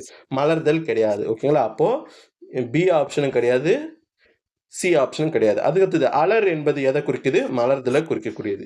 அப்படியே 3 ஆப்ஷனும் மாற்றி கொடுத்துட்டான். ஓகேங்களா. இது வந்து பார்த்தீங்கன்னா எங்கே இருக்கக்கூடிய சொல்லும் பொருளும்னா சிலப்பதிகாரத்தில் இடம்பெற்ற சொல்லும் பொருளும், அதையும் தெரிஞ்சுங்க. அதுக்கடுத்தது கீழ்காணும் அடிகோடிட்ட சொற்களுக்கு இணையான வேறு சொற்களை கண்டறிக. இதில் ஃபஸ்ட்டு எதை அண்டர்லைன் பண்ணியிருக்கான், பசுவை குறிக்கின்ற வேறு சொல் எது அப்படின்னா ஆப்ஷனில் இருக்கக்கூடியதுன்னா, அதாவது பசு குறிக்கின்ற தூய தமிழ் சொல் எது சொல்லுவாங்கன்னா ஆ அப்படின்னு சொல்லுவாங்க. ஓகேங்களா. நெடில். ஓகேங்களா. ஆநிறை பசு கூட்டம் பொருள். ஓகேங்களா. ஆநிறைனா பசு கூட்டம் என்பது தான் பொருள். ஓகேவா. அதுக்கடுத்தது சாந்தம். சாந்தம்னா எதை குறிக்குதுன்னா சாந்தம் என்ற வட சொல்லுக்கு அமைதி என்ற தமிழ் பொருள். ஓகேங்களா. அதுக்கடுத்தது புலி என்பது புலியை குறிக்கும் மற்றொரு சொல் எதுனா வேங்கை. தீரம் என்ற சொல்லுக்கு இணையான வேறு சொல் வீரம். வீரம். யானை என்பது ஆண் யானையை குறிக்கும் சொல். அது வந்து பார்த்தோன்னா எது வரும் அப்படின்னா களிறு. ஓகேங்களா. அப்போ பெண் யானைக்கு என்ன வரும், பிடி. ஓகேங்களா. யானையில் ஆண் யானை களிறு, பெண் யானை பிடி. ஓகேங்களா. அவ்வளோதான். இது இந்த அடிப்படையில் எது ஆன்சர் அப்படின்னா ஆப்ஷன் பி. ஓகேங்களா. இப்போ சிங்கத்தை குறிக்கின்ற வேறு சொல் எது வரும் அப்படின்னா ஏறு மடங்கள். ஓகேங்களா, தெரிஞ்சுங்க. அதுக்கு குதிரையை குறிக்கின்ற வேறு சொற்கள் மா, பரி, களிமா. அதுக்கடுத்தது மயில் வந்து பார்த்தோன்னா மஞ்சை. இது எல்லாரும் போட்டுருவீங்க. ஓகேங்களா, இது மயிலை குறிக்கின்ற வார்த்தை. அதுக்கு அடுத்தது 32வது கொஸ்டின், சொல் பொருள் பொறுத்துக. இதில் என்ன கொடுத்துருக்கான், மண், பொன். ஓகேங்களா, இது எதை குறிக்குது, பெயர் இயற் சொற்கள். ஓகேங்களா, ஒரு பொருளின் பெயரை குறிக்குதுனால இது வந்து பார்த்தோன்னா என்னது, பெயர் இயற் சொற்கள். அதாவது இந்த 4மே இயற் சொற்களை பேஸ் பண்ணி தான் வரும். ஓகேங்களா, இயற் சொற்கள் மொத்தம் எத்தனை வகைப்படும், 4 வகைப்படும். ஓகேங்களா, இப்போ அந்த 4 வகை என்னென்ன அப்படின்னா பெயர் இயற்சொற்கள், வினை இயற்சொற்கள், இடை இயற்சொற்கள், உரி இயற்சொற்கள், 4 வகை. ஓகேங்களா, இதில் ஃபஸ்ட்டு நான் பார்த்தோம் மண், பொன். இது வந்து பார்த்தோன்னா பெயர் இயற்சொற்கள். ஓகேங்களா, எளிய பெயர் சொற்கள் இப்போ கேட்டோடனே அதோடைய பொருள் என்னன்னு புரியும். அது வந்து பார்த்தோன்னா பெயர் இயற்சொற்கள்னு சொல்லுவாங்க. அதுக்கு அடுத்தது இங்கே என்ன கொடுத்துருக்கான், நடந்தான், வந்தான். இது வந்து பார்த்தோன்னா என்னது, வினை இயற் சொற்கள். இங்கே இருக்கு பாருங்க. அதாவது எளிய வினை சொற்கள், இது செயலை தெளிவாக காட்டும். ஓகேங்களா, ஒரு செயல் நடந்தான் வந்தான் என்ற ஒரு வினையை வந்து பார்த்தோன்னா தெளிவாக காட்டுறதுனால இது வினை சொற்கள். ஓகேங்களா, இது தவிர்த்து இன்னும் என்ன வரும், படித்தான் என்பதும் வினை சொற்கள் தான். ஓகேங்களா, அதுக்கடுத்தது அவனை, அவனால். அவனை ஐ முடிதா, அவனால் ஆள் முடியுது. இன்னொன்று வரும் அவனோடு, லாஸ்ட்ல வந்து பார்த்தோன்னா ஓடுன்னு வரும். ஓகேங்களா, இது வந்து பார்த்தோன்னா எதை குறிக்குது, இடை இயற் சொற்கள். இடை சொற்கள் வந்துருக்குது இல்லையா, அதாவது எளிமையான வேற்றுமை உறுப்புகள் என்ன சொல்லுவோம், இடை சொற்கள்னு சொல்லுவோம். ஓகேங்களா, இடை இயற் சொற்கள். அதுக்கடுத்தது மா, நகர், நனி, நன்று. இது மா என்பது என்னது, உரிச்சொல். தட என்பது உரிச்சொல், சாரி நனி என்பது உரிச்சொல். இதை தவிர்த்து இன்னும் என்ன வரும், தடந்தோல். தட என்பதும் உரிச்சொல் தான். ஓகேங்களா, உரிச்சொற்கள் அந்த மா, நனி, தட போன்ற உரிச்சொற்கள் எளிதில் புரியும் வகையில் வந்துச்சுன்னா அது வந்து பார்த்தோன்னா என்னது, உரி ஏற்சொற்கள். இந்த ஏற்சொற்கள்னால எளிதில் பொருள் வந்து பார்த்தோன்னா நம்மளுக்கு புரியும். அவ்வளோதான், அதை ஞாபகம் வச்சுங்க. ஓகேங்களா, வேற ஒருத்தரோட உதவி தேவையில்லாத எளிமையாக புரிஞ்சிச்சுன்னா அது ஏற்சொற்கள். ஓகேங்களா, அதுக்கு அடுத்தது இதுக்கான ஆன்சர் பார்த்தாச்சா 3, 4, 1, 2. எழுத்து வழக்கு, கடைக்கு போய் காய்கறி வாங்கினேன். இதுக்கான எழுத்து வழக்கு கேட்டிருக்காங்களா. இதில் கடைக்கு போய், போய் என்பது பேச்சு வழக்கு. என்ன வரணும், போயின்னு தான் வரணும். ஓகேங்களா, இது எங்கே இருக்குது, ஒரே இடத்துல தான் இருக்குது. ஏபி பொய்ன்னு கொடுத்துருக்கான் பாருங்கள், இதில் அப்படியே மாற்றி கொடுத்துருக்கான். போயின்னு தான் வரும். கடைக்கு போய் காய்கறி வாங்கினேன், அவ்வளோதான். வேற எதுவும் பேச்சு வழக்கு கொடுக்கல. ஓகேங்களா, ரொம்ப சிம்பிளாக போட்டுடலாம். அதுக்கு அடுத்தது 34வது கொஸ்டின், இருபொருள் தருக. என்ன கொடுத்துருக்கான், தாழ் என்பதற்கான இருபொருள் என்ன.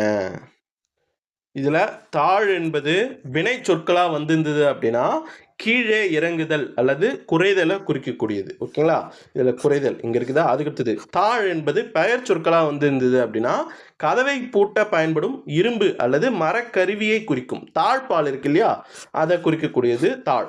இது பெயர் சொல்லாக வந்தால் தாழ்பாலை குறிக்கும், வினை சொல்லாக வந்தால் குறைதலை குறிக்கும். ஓகேங்களா, அதுக்கடுத்தது 35வது கொஸ்டின், ஒரு பொருட்பன்மை சொற்கள் எழுதுக.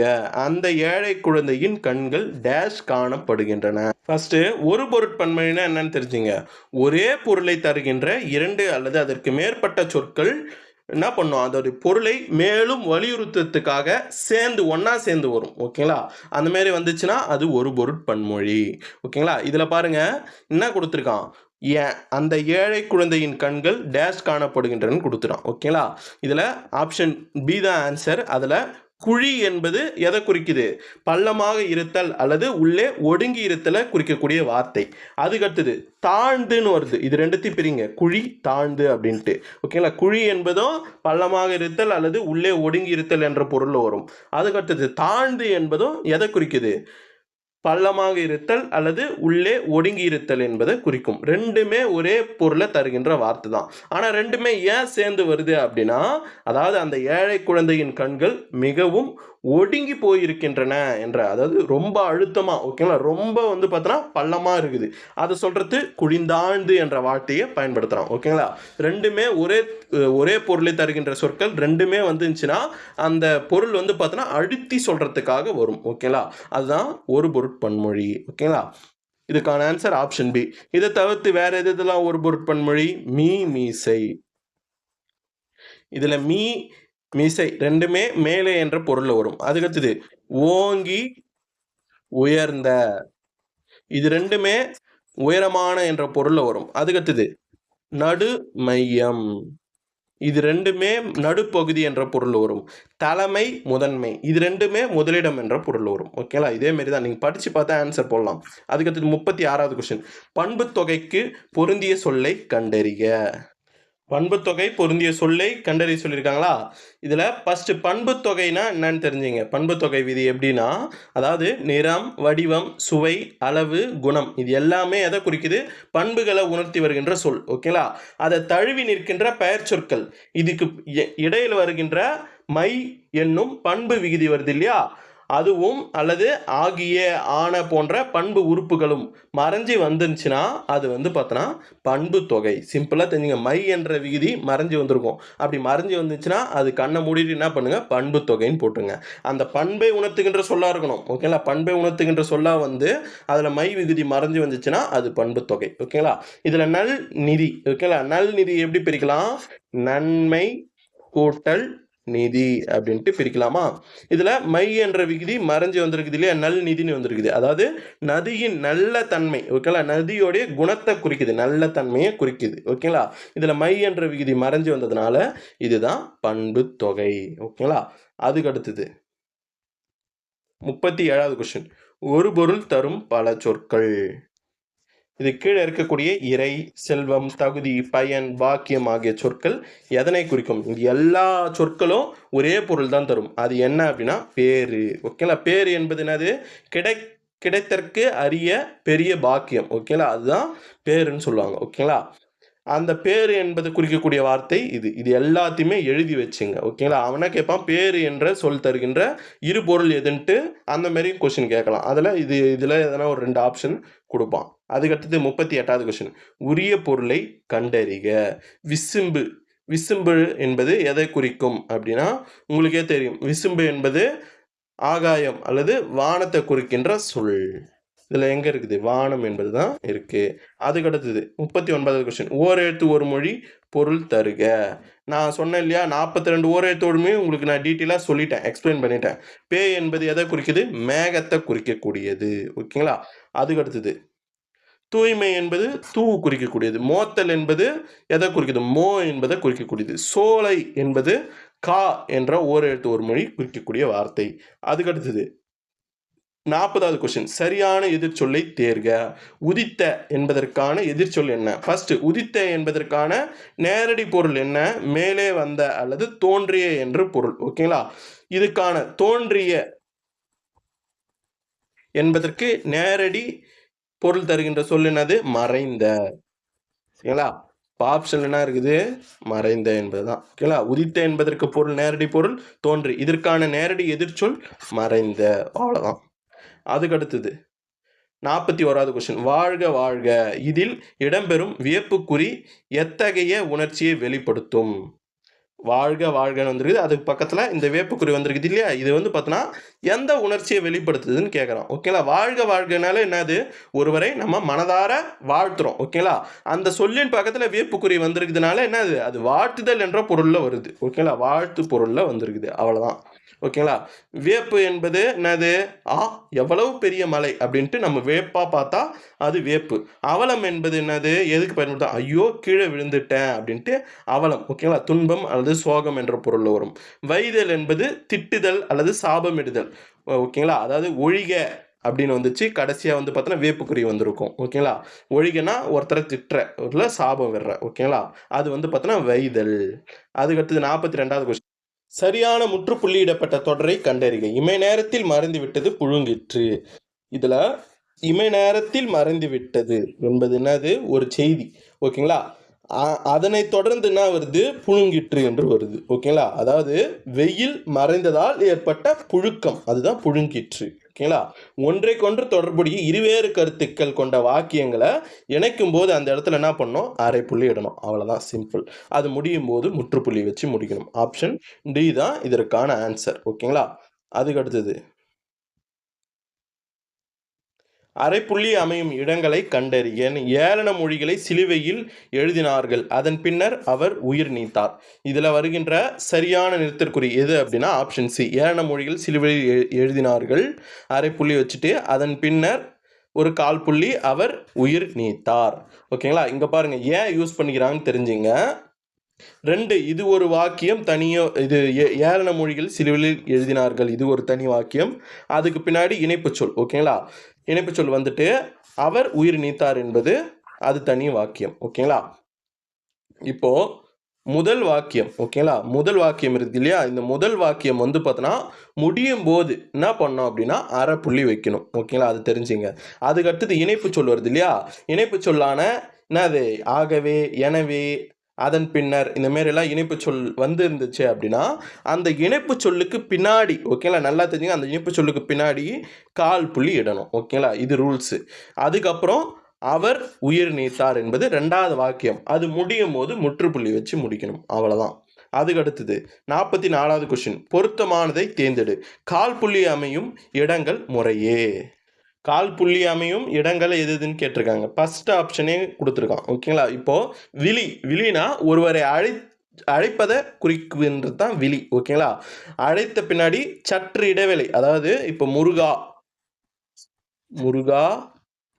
இங்க வா. ஓகேங்களா, இப்போ முருகா இங்கே வா. ஓகேங்களா, இங்கே வா என்பது இதுக்கு வியப்புக்குறி வரும். ஓகேங்களா, இந்த இடத்துல கால் புள்ளி இடுவாங்க. ஓகேங்களா, முருகா என்ற நபரை நம்ம என்ன பண்ணுறோம், அழைக்கிறோம். விழினா அழைத்தல் என்ற பொருள். ஓகேங்களா, அப்போ அவங்கள அழைக்கும் போது அந்த இடத்துல கால் புள்ளி இடணும். ஓகேங்களா, இது ஒரு பாயிண்டா. அதுக்கடுத்தது வினை எச்சம், அதாவது அவன் படித்து தேர்ச்சி பெற்றான். ஓகேவா, இதில் அவன் படித்து இந்த வினையச்சத்துக்கு பக்கத்தில் என்ன பண்ணணும், கால் புள்ளி இடணும். ஓகேங்களா, கால் புள்ளி இட்டு தேர்ச்சி பெற்றான் என்பது முற்றுப்புள்ளி வச்சு முடிக்கணும். ஓகேங்களா, ஒரு செயல் முற்று பெறாமல் மற்றொரு செயலை எதிர்பார்த்து நிற்கின்ற சொல் வந்து பார்த்தோன்னா அது வினையச்சம் சொல்லுவாங்க. அந்த வினையச்சத்துக்கு பின்னாடி என்ன பண்ணணும், கால் புள்ளி இடணும். ஒரு தொடரில் வந்துச்சுன்னா அதுக்கு பக்கத்தில் கால் புள்ளி இடணும். ஓகேங்களா, அப்போ விழி மற்றும் வினையச்சத்துக்கு பின்னாடி கால் புள்ளி இடணும். ஒரு சொற்றொடர் இறுதி அப்புறம் ஒரு முகவரியோட இறுதியில் என்ன பண்ணோம் அப்படின்னா முற்றுப்புள்ளி வைக்கணும். ஓகேங்களா, இதில் சொற்றொடர் இறுதி வந்து உங்களுக்கு தெரியும். இது பாருங்கள், முகவரி இறுதி என்பது தெரியாது. இது ப்ரீவியஸ் இயர் கொஸ்டின்லேயே கேட்டிருக்காங்க. முகவரியோட இறுதியில் நம்ம எதை வச்சு முடிப்போம் அப்படின்னா நான் வச்சு முடிப்போம், முற்றுப்புள்ளி வச்சு முடிப்போம். ஓகேங்களா, இது தெரிஞ்சுங்க. அதுக்கு ஒரு நாள் இறுதி சொற்குறுக்கம், இது வந்து பார்த்தோன்னா இதுவும் முற்றுப்புள்ளி வச்சு தான் பயன்படுத்தி முடிப்போம். ஓகேங்களா, இதையும் தெரிஞ்சுங்க. அதுக்கு சிறு தலைப்பு நூற்பகுதி.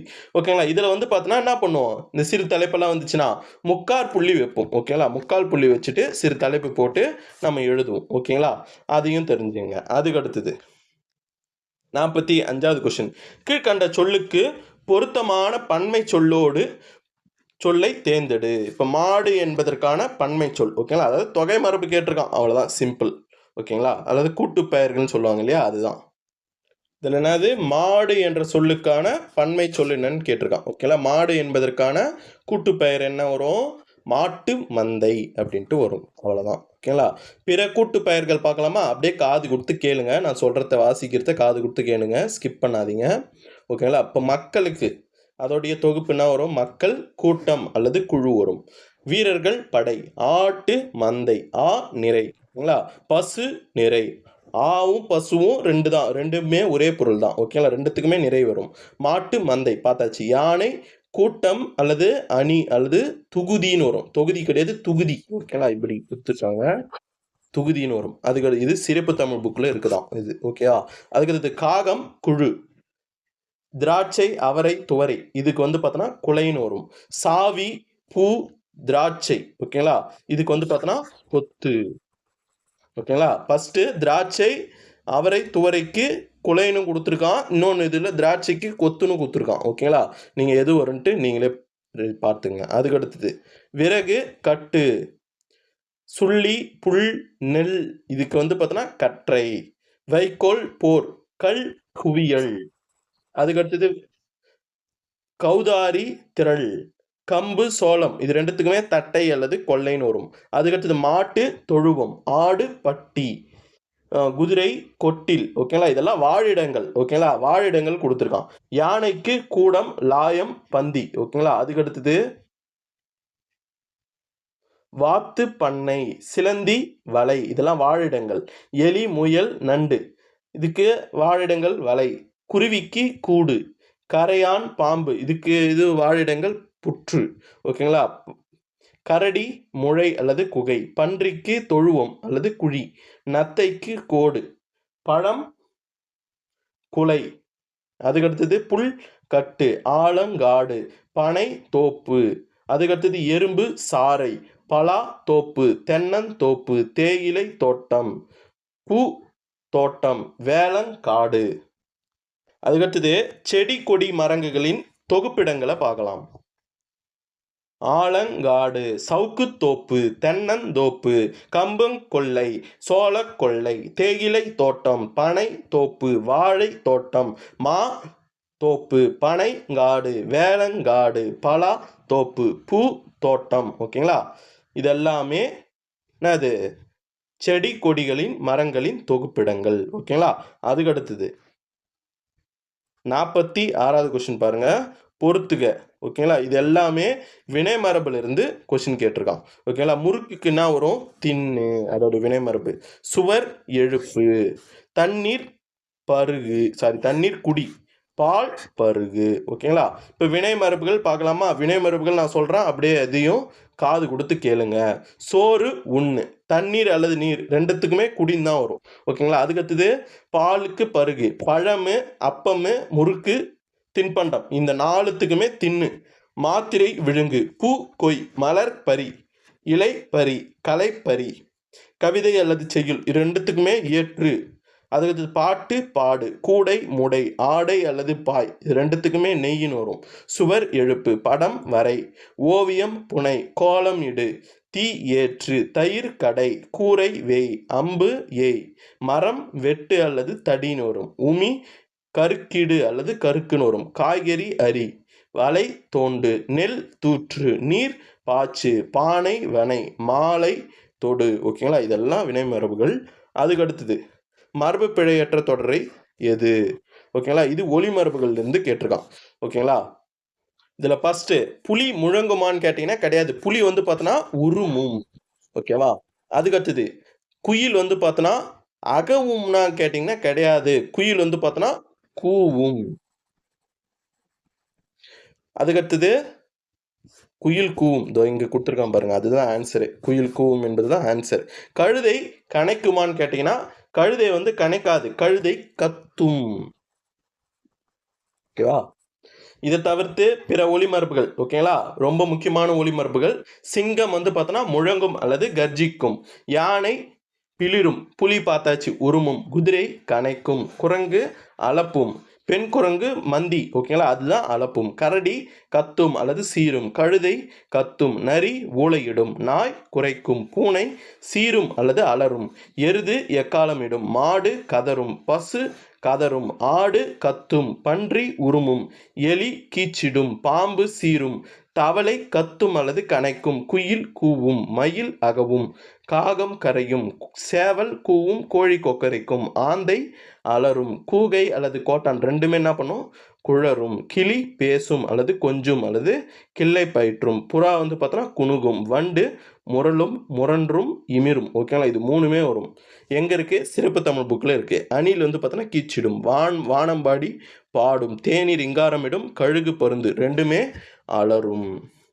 அக்ரிணை பன்மை குறிக்கும் பால் எது? ஃபர்ஸ்ட் உயர்திணை அக்ரிணை. ஓகேங்களா, உயர்திணையில என்னென்ன பால் வரும்? ஆண் பால், பெண் பால், சலர்பால். ஓகேங்களா, இது 3மே என்னது? உயர்திணைக்கான பால் வகைகள். அதுக்கடுத்தது இதுல இது 2 இருக்கு இல்லையா? ஒருமை. ஆண் பெண் ஒருமையில வரும். இதுல பன்மை பலர்பால். ஓகேங்களா? அஃறிணை இருக்கு இல்லையா? அஃறிணை வந்து பார்த்தோன்னா இதுல ஒருமையை குறிக்கக்கூடிய வார்த்தை என்னது? ஒன்றன்பால். ஒன்றன்பால் ஒருமைக்கானது. இதுல பன்மை தானே கேட்டிருக்கான். அப்ப பன்மை குறிக்கக்கூடிய வார்த்தை என்னது? என்ன பால்? பலவின் பால். ஓகேங்களா? இதுதான் பன்மைக்கானது. ஓகேவா?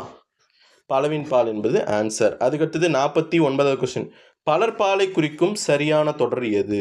ஃபர்ஸ்ட் பாருங்க, அவர்கள் என்பது பலர்பாலை குறிக்கின்ற எழுவாய் தான். ஓகேங்களா? ஆனா அதுல வினைமுற்று வருது இல்லையா? அது என்னது? வந்தன என்பது அஃறிணைக்கானது. ஓகேங்களா? இது உயர்திணை. அவர்கள் என்பது உயர்திணை குறிக்கக்கூடியது. ஆனா இது வந்து வினைமுற்று வந்து பார்த்தோன்னா பன்மையை குறிக்கக்கூடியது. சாரி, அஃறிணையை குறிக்கக்கூடியது. அதனால இது தூக்குங்க. அதுக்கடுத்தது அவர்கள் வந்தனல் அப்படின்ட்டு இருக்கு பாருங்க. வந்தனல் என்பது என்னது? பெண்பால். ஓகேங்களா? பெண்பால் ஒருமையை குறிக்கக்கூடியது வந்தனல் என்பது. இது அவர்கள் என்பது பலர்பாலை குறிக்கக்கூடியது. அதனால இதுவும் கிடையாது. இதுல அவர்கள் என்பது என்னது? பலர்பாலை குறிக்கக்கூடியது. வந்தனன் என்பது ஆண்பாலை குறிக்கக்கூடியது. வந்தனன் புதுசா இருக்கு பாருங்க. வந்தனல் என்பது பெண்பால் ஒருமை குறிக்கக்கூடியது.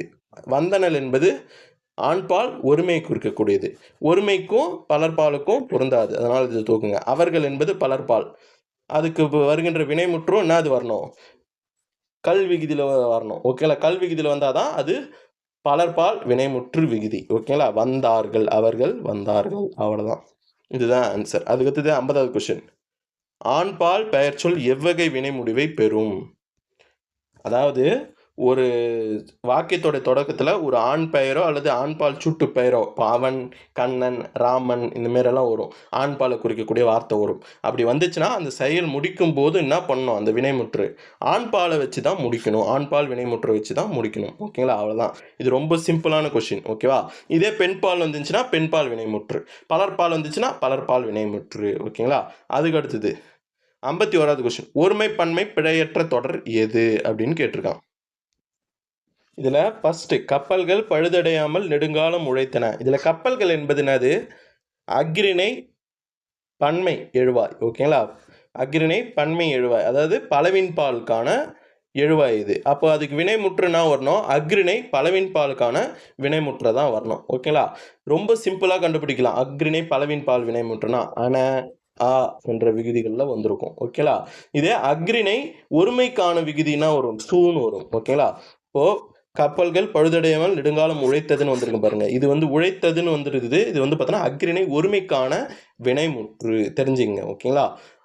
இதில் நம்ம என்ன கேட்டிருக்கான்? இது அஃறிணை பலவின் பாலுக்கான எழுவாய். அப்போ அதுக்கு வினைமுற்றுனா வரணும், அஃறிணை பன்மைக்கான வினைமுற்று தான் வரணும் பலவின் பாலுக்கு. அப்போ உழைத்தன என்பது தான் ஆன்சர். ஓகேங்களா? உழைக்கும் என்பதெல்லாம் வரக்கூடாது. ஓகேங்களா? அது உழைக்கும் என்பது என்னது? ஒருமைக்கும் பன்மைக்கும் பொதுவாக இருக்கக்கூடிய ஒரு வினைமுற்று. இது இதெல்லாம் வராது. ஓகேங்களா? அதுக்கு அடுத்தது 52வது கொஸ்டின். கொன்றான் எவ்வகை வினை அப்படின்னு கேட்டிருக்கான். ஓகேங்களா? அது தன்வினையா, பிறவினையா, செய்வினையா, செயல்பாட்டு வினையா?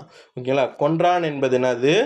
தன்வினை தான். ஓகேங்களா? ஏன் அப்படி சொல்கிறேன் அப்படின்னா, ஒரு எழுவாய் ஒரு செயலை தானே செய்தால் அது வந்து பார்த்தோன்னா தன்வினை. ஓகேங்களா? அவன் படித்தான், அவன் கொன்றான் அப்படின்னு போட்டு பாருங்க. அதுக்கு முன்னாடி அவன் வந்து அந்த செயலை, அந்த எழுவாய் வந்து பார்த்தோன்னா தானே செய்கிறான். ஓகேங்களா? அப்போ அது என்னது?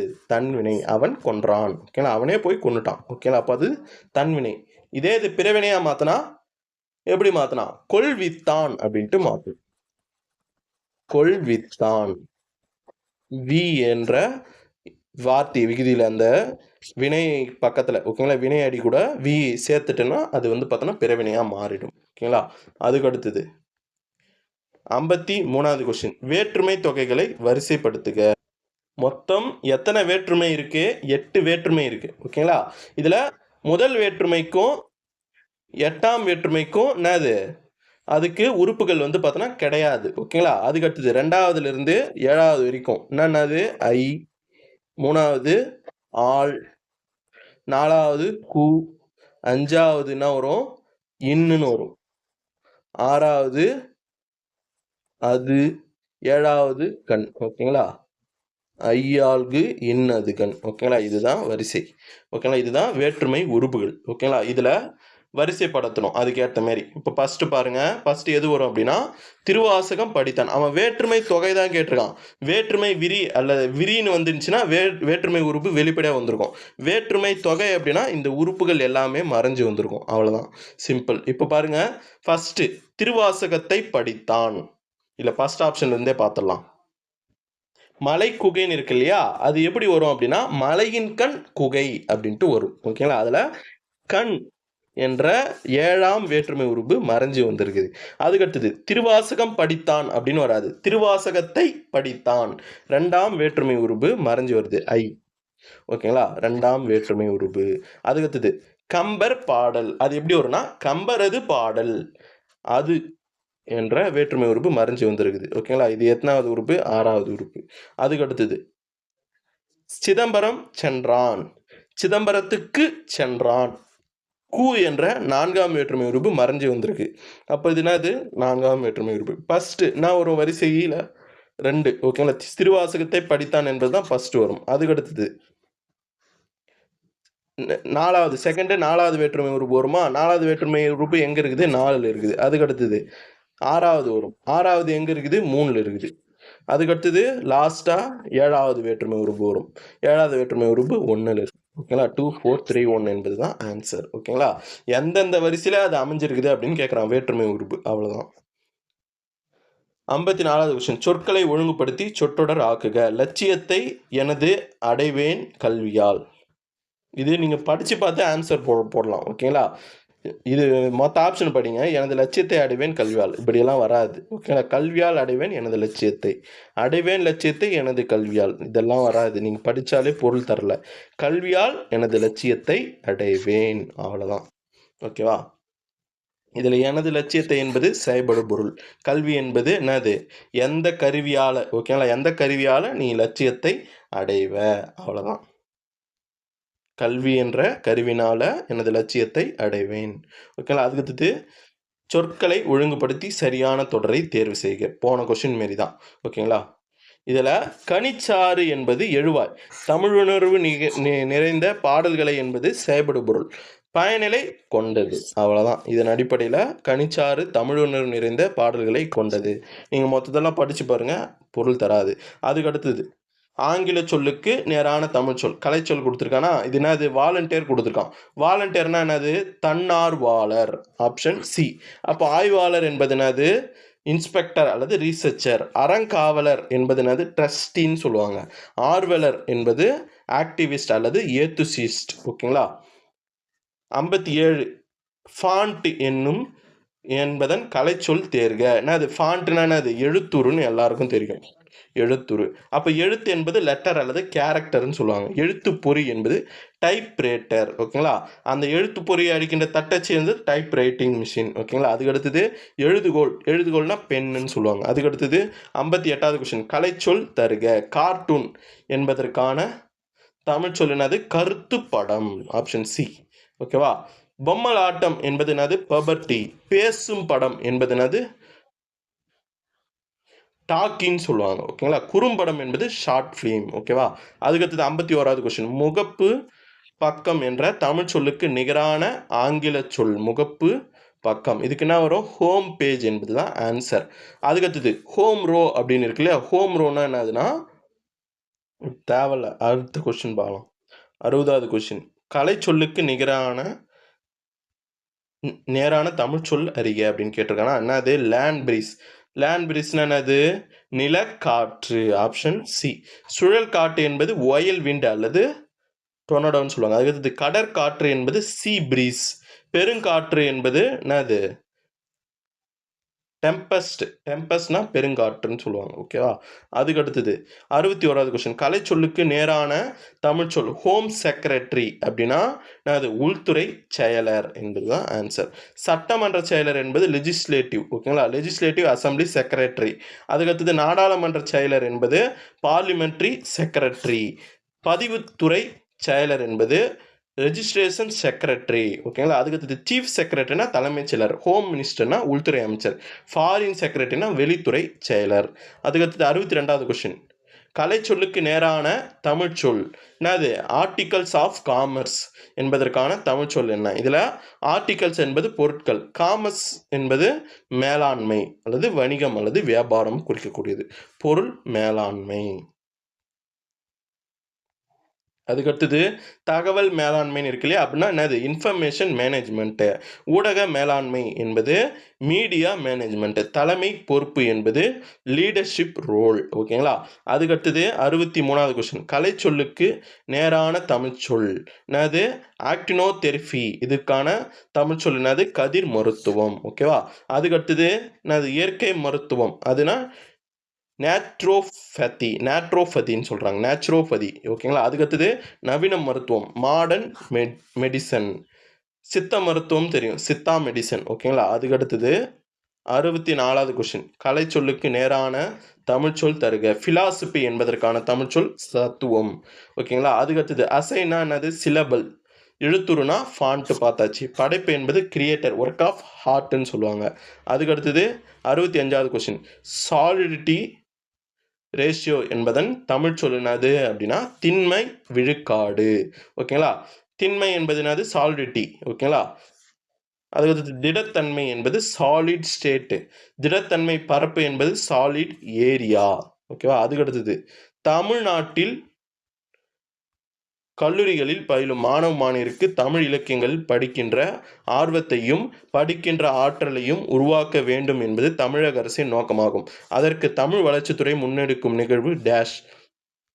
அதாவது தமிழ்நாட்டில் உள்ள கல்லூரி மாணவ மாணவியரிடையே தமிழ் மொழி மற்றும் இலக்கியத்தின் மீதான ஆர்வத்தை வளர்க்கவும், கவிதை, கட்டுரை போன்றவற்றை சொந்தமாக படைக்கும் ஆற்றலை மேம்படுத்தவும் தமிழ்நாடு அரசின் தமிழ் வளர்ச்சித்துறையால் இளையோர் இலக்கிய பயிற்சி பாசறை என்னும் நிகழ்வு மாவட்டந்தோறும் நடத்தப்பட்டு வருகிறது. இந்நிகழ்வில் சிறந்த தமிழறிஞர்களை கொண்டு மாணவர்களுக்கு இலக்கிய பயிலரங்கமும் பேச்சு மற்றும் எழுத்து பயிற்சிகளும் வழங்கப்படுகின்றன என்பது சரியானது. ஓகேங்களா? Option A. இப்போ முத்தமிழறிஞர் கலைஞர் தமிழ் மன்றம் இது வந்து பார்த்தோன்னா பள்ளி மற்றும் கல்லூரி மாணவர்களுக்கு பேச்சு போட்டிகள் நடத்த பயன்படும் ஒரு தளம் அல்லது அமைப்பை குறிக்கக்கூடியது. அதுக்கடுத்தது தமிழ்நாடு நாள் விழா. தமிழ்நாடு உருவான தினத்தை, அதாவது நவம்பர் 1 கொண்டாடும் அரசு விழா தான் தமிழ்நாடு நாள் விழா. அதுக்கடுத்தது குறள் பரிசு. குறள் முழுவதும் ஒப்புவிக்கும் மாணவர்களுக்கு வழங்கப்படுகின்ற பரிசு திட்டம் குறள் விழா. ஓகேங்களா? அதுக்கடுத்தது 67வது கொஸ்டின். காற்றுள்ள போதே தூற்றிக்கொள் என்னும் பழமொழி விளக்கும் கருத்து. அதாவது காற்றுள்ள போதே தூற்றிக்கொள்னா, இப்போ நெல் அறுத்த பிறகு நெல்மணிகளோடு பதரும் கலந்திருக்கும். ஓகேங்களா? அதில் முரத்தில் வைத்து காற்றில் தூற்றும் போது என்ன ஆகும்? அது லேசான பதர் காற்றில் பறந்து ஓடி போயிடும். எடை கொண்ட நெல்மணி என்ன ஆகும்? கீழே விழும். ஓகேங்களா? இதுக்கு வந்து பார்த்தோன்னா இந்தமாரி நம்ம செய்முறை செய்யணும்னா என்ன பண்ணணும்? நன்கு காற்று வீச வேண்டும். அந்த காற்று வீசும்போது என்ன பண்ணிடணும்? அந்த வேலையை செஞ்சு முடித்து விட வேண்டும். ஓகேங்களா? இந்த உருவகம் எதை சொல்லுது அப்படின்னா, வீசும் காற்று என்பது நமக்கு கிடைக்கும் நல்ல வாய்ப்பு. தூற்றுவது என்பது என்னதுன்னா அந்த வாய்ப்பை நாம் பயன்படுத்தி கொள்ளுது. நம்மளுடைய வாழ்க்கைக்காக நம்ம பயன்படுத்தி முன்னேறுவது. இந்த பழமொழி எதை சொல்லுதுன்னா, வாய்ப்பு கிடைக்கும் போது பயன்படுத்திக்கொள். அவ்வளவுதான். சில பழமொழி மற்றும் பொருள் சொல்கிறோம் பாருங்க. உப்பிட்டவரை உள்ளளவும் நினை என்பது நன்றி மறவாமையே குறிக்கின்றது. அதுக்கடுத்தது மெல்லப்பாயும் தண்ணீர் கல்லையும் கரைக்கும் என்பது தொடர்ந்து முயன்றால் தடைகளை தாண்டலாம் என்பது. அதுக்கு அடுத்தது கற்றாரை கற்றோர் காமுறுவர் என்ற பழமொழி உணர்த்துகின்ற பொருள் வந்து பார்த்தோன்னா பாம்பறியும் பாம்பின் கால். ஓகேங்களா? இதெல்லாம் நம்ம ப்ரீவியஸ் இயர் கொஸ்டினில் இருக்கக்கூடிய பழமொழிகள். நல்லா கவனிச்சிங்க. நோயற்ற வாழ்வே குறைவற்ற செல்வம் என்பது உணர்த்தும் நோயற்ற வாழ்வோம். ஓகேங்களா? அதுக்கடுத்தது கூடா நட்பு கேடாய் முடியும் என்பது எதை குறிக்குது அப்படின்னா, தீய பழக்கம் கொண்டவர்களோடு கொள்ளும் கூடா நட்பு இறுதியில் நமக்கு தீங்கையும் துன்பத்தையும் தேடித்தரும். ஓகேங்களா? அதுக்கடுத்தது உடல் ஆரோக்கியம் டேஷ் அடிப்படை அப்படின்னா உழைப்புக்கு அடிப்படை.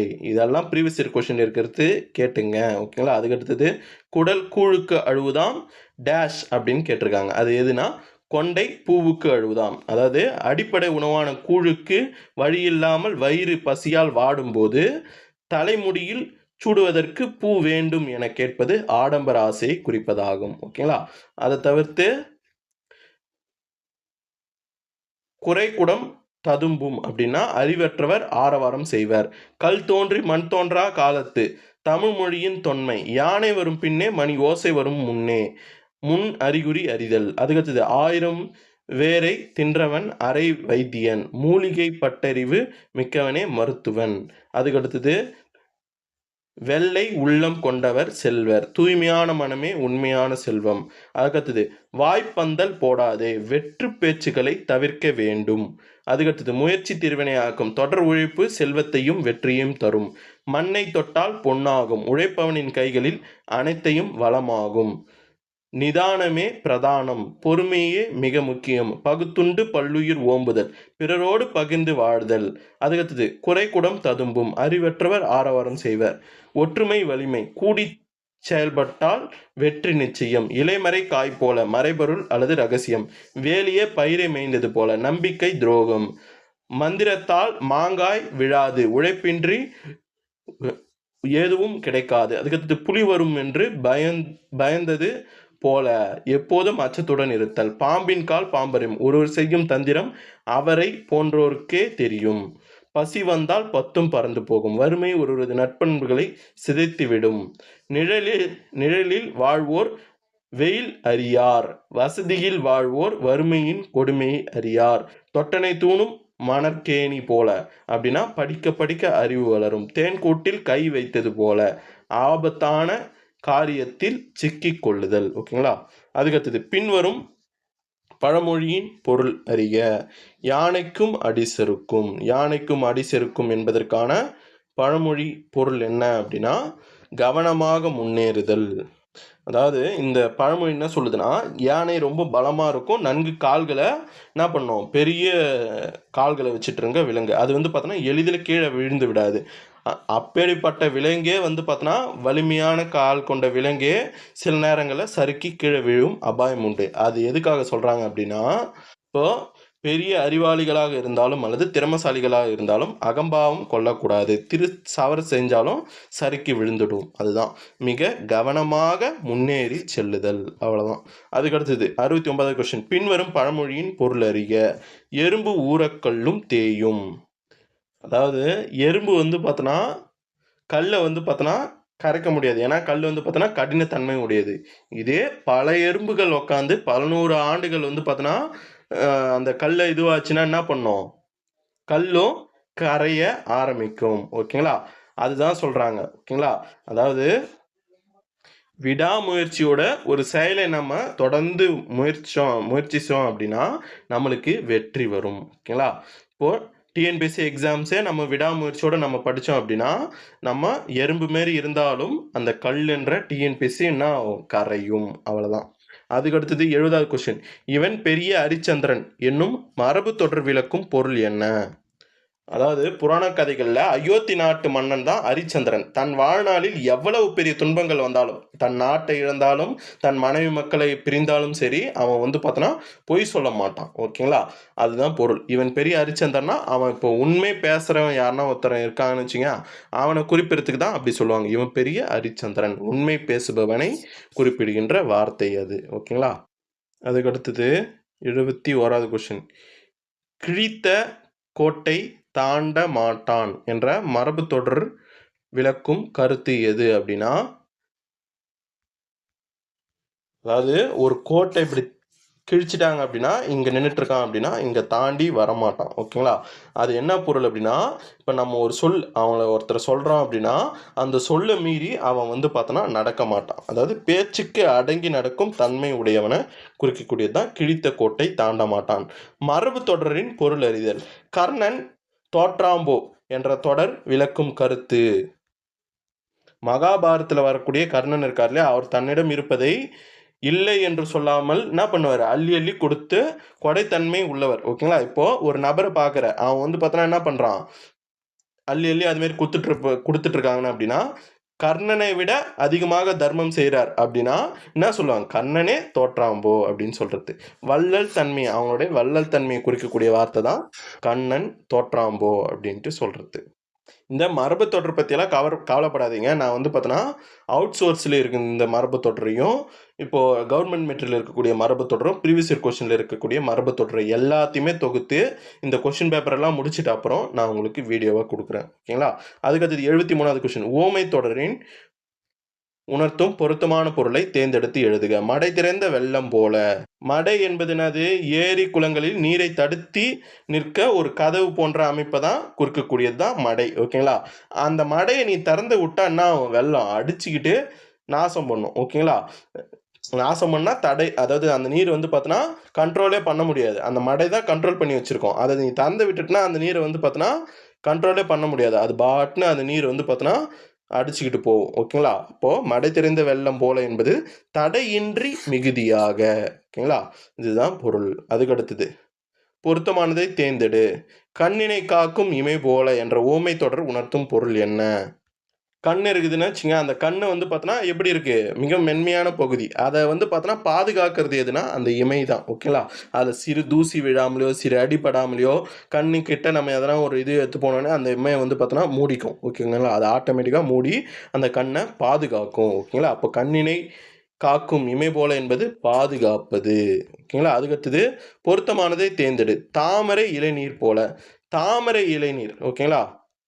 அதாவது தாமரை இலையின் மீது தண்ணீர் வீழ்ந்துச்சு அப்படின்னா அது இலையோடு ஒட்டாது. ஓகேங்களா? அது முத்து முத்தாக தனித்தனியாக உருண்டு வீழ்ந்துடும் அந்த தண்ணி. ஓகேங்களா? அதாவது வாழ்வில் எத்தனை பேர் வந்தாலும் எந்த சூழ்நிலை அமைந்தாலும் யாரிடமும் அதிகமாக போயிட்டு நெருக்கம் காமிக்காத ஒதுங்கி ஒதுங்கி இருக்காங்க இல்லையா, அவங்கள குறிக்கக்கூடிய வார்த்தை தாமரை இளநீர் போல்னா யாரிடம் நெருங்கி உறவாடாமை. ஓகேங்களா? அதுக்கடுத்தது என்ன கொடுத்துருக்கான்? செய்தித்தாள். பள்ளிகளில் மாணவர்களுக்கு வங்கி கணக்குகளை தொடங்குவதற்கு ஆதார் எண்களை இணைப்பதற்குமான வழிகாட்டுதல்கள் வெளியிடப்பட்டுள்ளன. அதுக்கடுத்தது தமிழகத்தில் அனைத்து பள்ளிகளிலும் 1 முதல் +2 வரை பயிலும் அனைத்து மாணவர்களுக்கும் இடைநிற்றல் இன்றி தொடர்ந்து கல்வி பயில ஏதுவாக உதவி மற்றும் உதவித்தொகைகள் வழங்கப்படுகின்றன. பள்ளிகளிலே வங்கி கணக்கு தொடங்க வயது அடிப்படையில் 2 நிலைகள் பணிகள் மேற்கொள்ள வேண்டும். குறிப்பாக 5 முதல் 10 வயதுக்கு உட்பட்ட மாணவர்களுக்கு புதிய வங்கி கணக்கு அவர்களின் பெற்றோர் அல்லது பாதுகாவலர் பெயரில் இணை கணக்காக தொடங்கப்பட வேண்டும். மாணவர் பெற்றோர் இணைந்து இந்த கணக்கை பராமரிக்க முடியும். ஆரம்ப தொகை ஏதுமில்லாத கணக்காக இருக்கும் அப்படின்ட்டு சொல்றாங்க. ஓகேங்களா? பின்வரும் வினாக்களுக்கு சரியான விடை எழுதுக. வங்கி கணக்கோடு இணைக்கப்பட வேண்டிய ஆவணம் என்ன அப்படின்னா நான் கொடுத்துருக்கான் ஆதார். இதோ பாருங்க, பள்ளிகள் மாணவர்களுக்கும் வங்கி கணக்குகள் தொடங்குவதற்கும் ஆதார் எண்களை இணைப்பதற்குமான வழிகாட்டுதல் வெளியிடப்பட்டுள்ளன. அப்போ ஆதார் எண்கள். அதுக்கடுத்தது பள்ளியிலே வங்கி கணக்கு துவங்க அளிக்கப்படும் வாய்ப்புகள் எது அப்படின்னா 1 முதல் 12ஆம் வகுப்பு பயில்வோர். இது இருக்கு பாருங்க.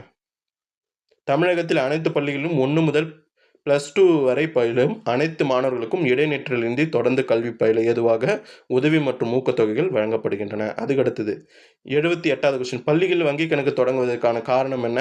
உதவி மற்றும் உதவித்தொகை பெறுவதற்கு. ஓகேங்களா? நம்ம பார்த்தோம் இல்லையா ஒரு லைனு, உதவி மற்றும் உதவித்தொகை வழங்கப்படுவதற்காக என்ன பண்ணுறோம்? வங்கி கணக்குகள் தொடங்குறோம். ஓகேங்களா? அதுக்கடுத்தது 79. வங்கி கணக்கு துவங்க அளிக்கப்படும் குறைந்தபட்ச வயது வரம்புன்னா 5 முதல் 10. இங்கே இருக்கு பாருங்க. 5 முதல் 10 வயதுக்கு உட்பட்ட மாணவர்களுக்கு புதிய வங்கி கணக்குகள் அவருடைய பெற்றோர் அல்லது பாதுகாவலரின் பெயரில் இணைக்கணக்காக தொடங்கப்படும். அதுக்கடுத்தது 80வது கொஸ்டின். பள்ளியில் தொடங்கப்படும் வங்கி கணக்குகள் ஆரம்பத்தொகை. ஆரம்பத்தொகை எதுவும் கிடையாதுன்னு தான் சொல்லியிருக்காங்க. ஓகேங்களா? இதை பாருங்க, பெற்றோர் அல்லது பாதுகாவலர் பெயரில் இணைக்கணக்காக தொடங்கப்படும். மாணவர் பெற்றோர் இணைந்து இந்த கணக்கை பராமரிக்க முடியும். ஆரம்ப தொகை ஏதும் இல்லாத கணக்காக இது இருக்கும். ஓகேங்களா? அவ்வளோதான்.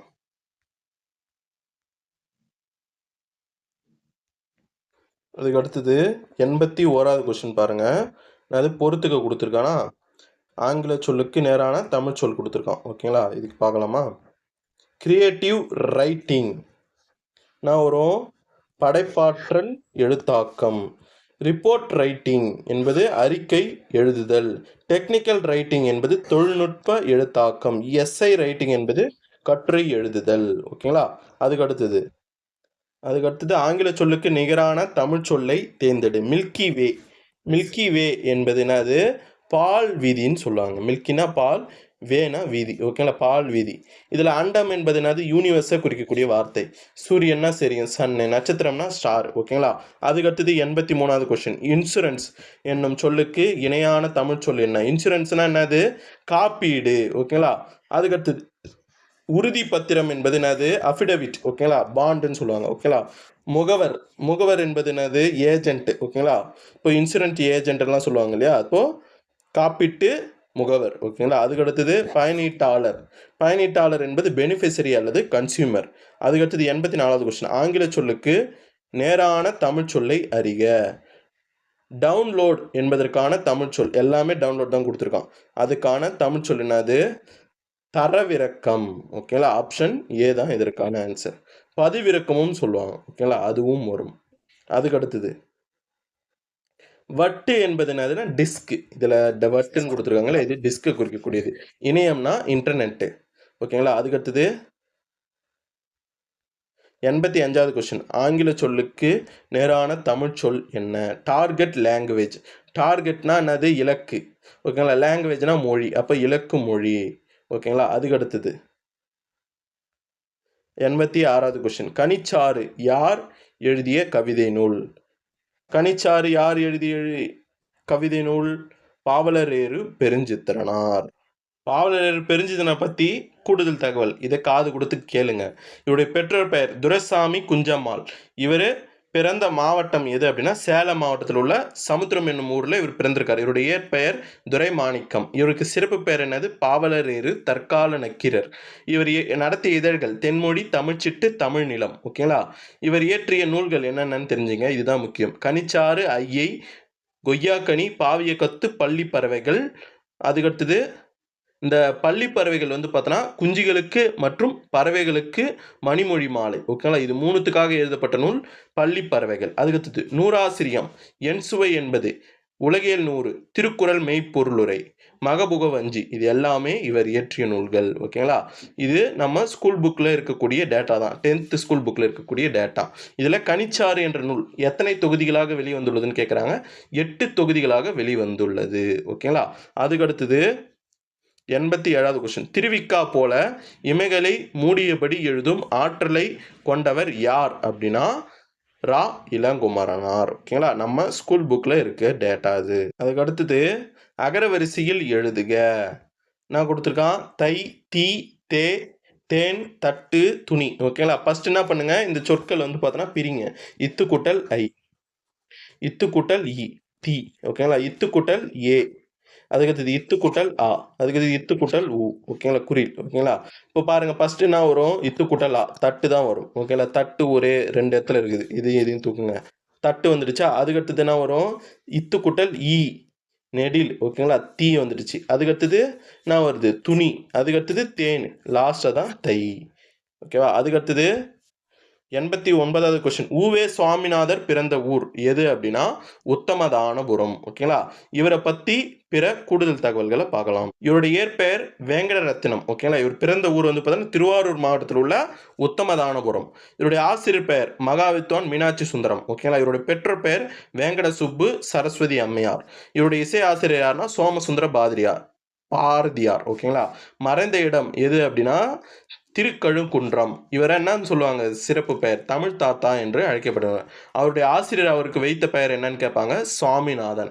இவருடைய தமிழ் ஆசிரியர் யாருன்னு கூட கேட்பாங்க, சடோகப ஐயங்கார், ஓகேங்களா. இவர் பெற்ற பட்டங்கள்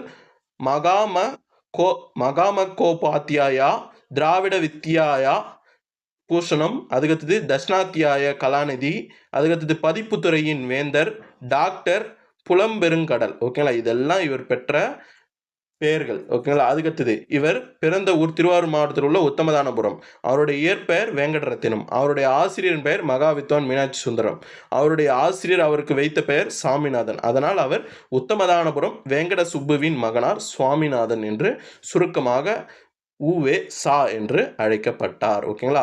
இவர் பதிப்பித்த நூல்கள்லாம் ரொம்ப ரொம்ப முக்கியம். அதெல்லாம் 8 தொகையில் எத்தனை நூல்கள், 10 பாட்டில் எத்தனை நூல்கள், அப்புறம் 50 காப்பியங்களில் எத்தனை நூல்கள், இது எல்லாமே தனித்தனியாக நம்ம ஸ்கூல் புக்கில் இருக்குது. அதெல்லாம் தெளிவாக படிச்சுங்க, ஓகேங்களா. அதுக்கடுத்தது உவேசா அவர்கள் பெயரால் 1942 நிறுவப்பட்ட உவேசா நூல் நிலையம் சென்னையில் உள்ள பெசன் நகரில் இன்றும் செயல்பட்டு வருது. ஓகேங்களா. அதுக்கடுத்தது உஎஸ்ஆ அவர்களின் தமிழ் பணிகளை பாராட்டிய வெளிநாட்டு அறிஞர்கள் யார் யாருன்னு கேட்பாங்க. ஜியு போப் மற்றும் சூலியன் வின்சன். நடுவண் அரசு உஎஸ்ஆ அவர்களின் தமிழ் தொண்டினை பெருமைப்படுத்தும் வகையில் 2006ஆம் ஆண்டு அஞ்சல் தலை வெளியிட்டு சிறப்பித்துள்ளது. ஓகேங்களா. அதுக்கடுத்தது இவரது வாழ்க்கை வரலாற்று தமிழ் தாத்து என்னும் தலைப்பில் தொலைக்காட்சி தொடராகவும் எடுக்கப்பட்டு சென்னை தொலைக்காட்சி நிலையத்தாரால், அதாவது தூர்தர்ஷனில் ஒளிபரப்பப்பட்டுள்ளது. ஓகேங்களா. அதுக்கடுத்தது கபிலர் எழுதிய குறிஞ்சிப்பாட்டில் உள்ள 99 வகை பூக்களில் 3 பூக்களின் பெயர்களை கண்டுபிடித்தவர் யாருன்னா உவேசா அவர்கள். உவேசா எழுதிய திரிசுராபுரம் மகாவித்வான் மீனாட்சி சுந்தரன் பிள்ளையார்களின் சரித்திரம் என்ற நூலை டாக்டர் உவேசா நூல் நிலையம் 1986ஆம் ஆண்டில் மறுபதிப்பு செய்து வெளியிட்டது. ஓகேங்களா. இதெல்லாம் தேவையில்லை. ஓகேங்களா. இதுக்கு முன்னாடி சொன்னது வரைக்கும் தெரிஞ்சுங்க. அதுக்கடுத்தது உவேசா நினைவு இல்லம் எங்க உத்தமதானபுரத்தில் உள்ளது. அதுக்கடுத்தது வேற இங்க பாருங்க, மாலை, கலம்பகம், கோவை, பிள்ளைத்தமிழ் போன்ற பாடல்களை ஏற்றியுள்ளார் இவர். கயற்கனி மாலை, சேக்கிழார் பிள்ளைத்தமிழ், தமிழ்ப்பா, மஞ்சுரி உள்ளிட்ட கவிதை நூல்களை ஏற்றியுள்ளார். இதெல்லாம் நம்ம ஸ்கூல் புக்கில் இருக்கக்கூடிய டேட்டா, அதனால கொஞ்சம் பார்த்துங்க. ஓகேங்களா. அதுக்கடுத்தது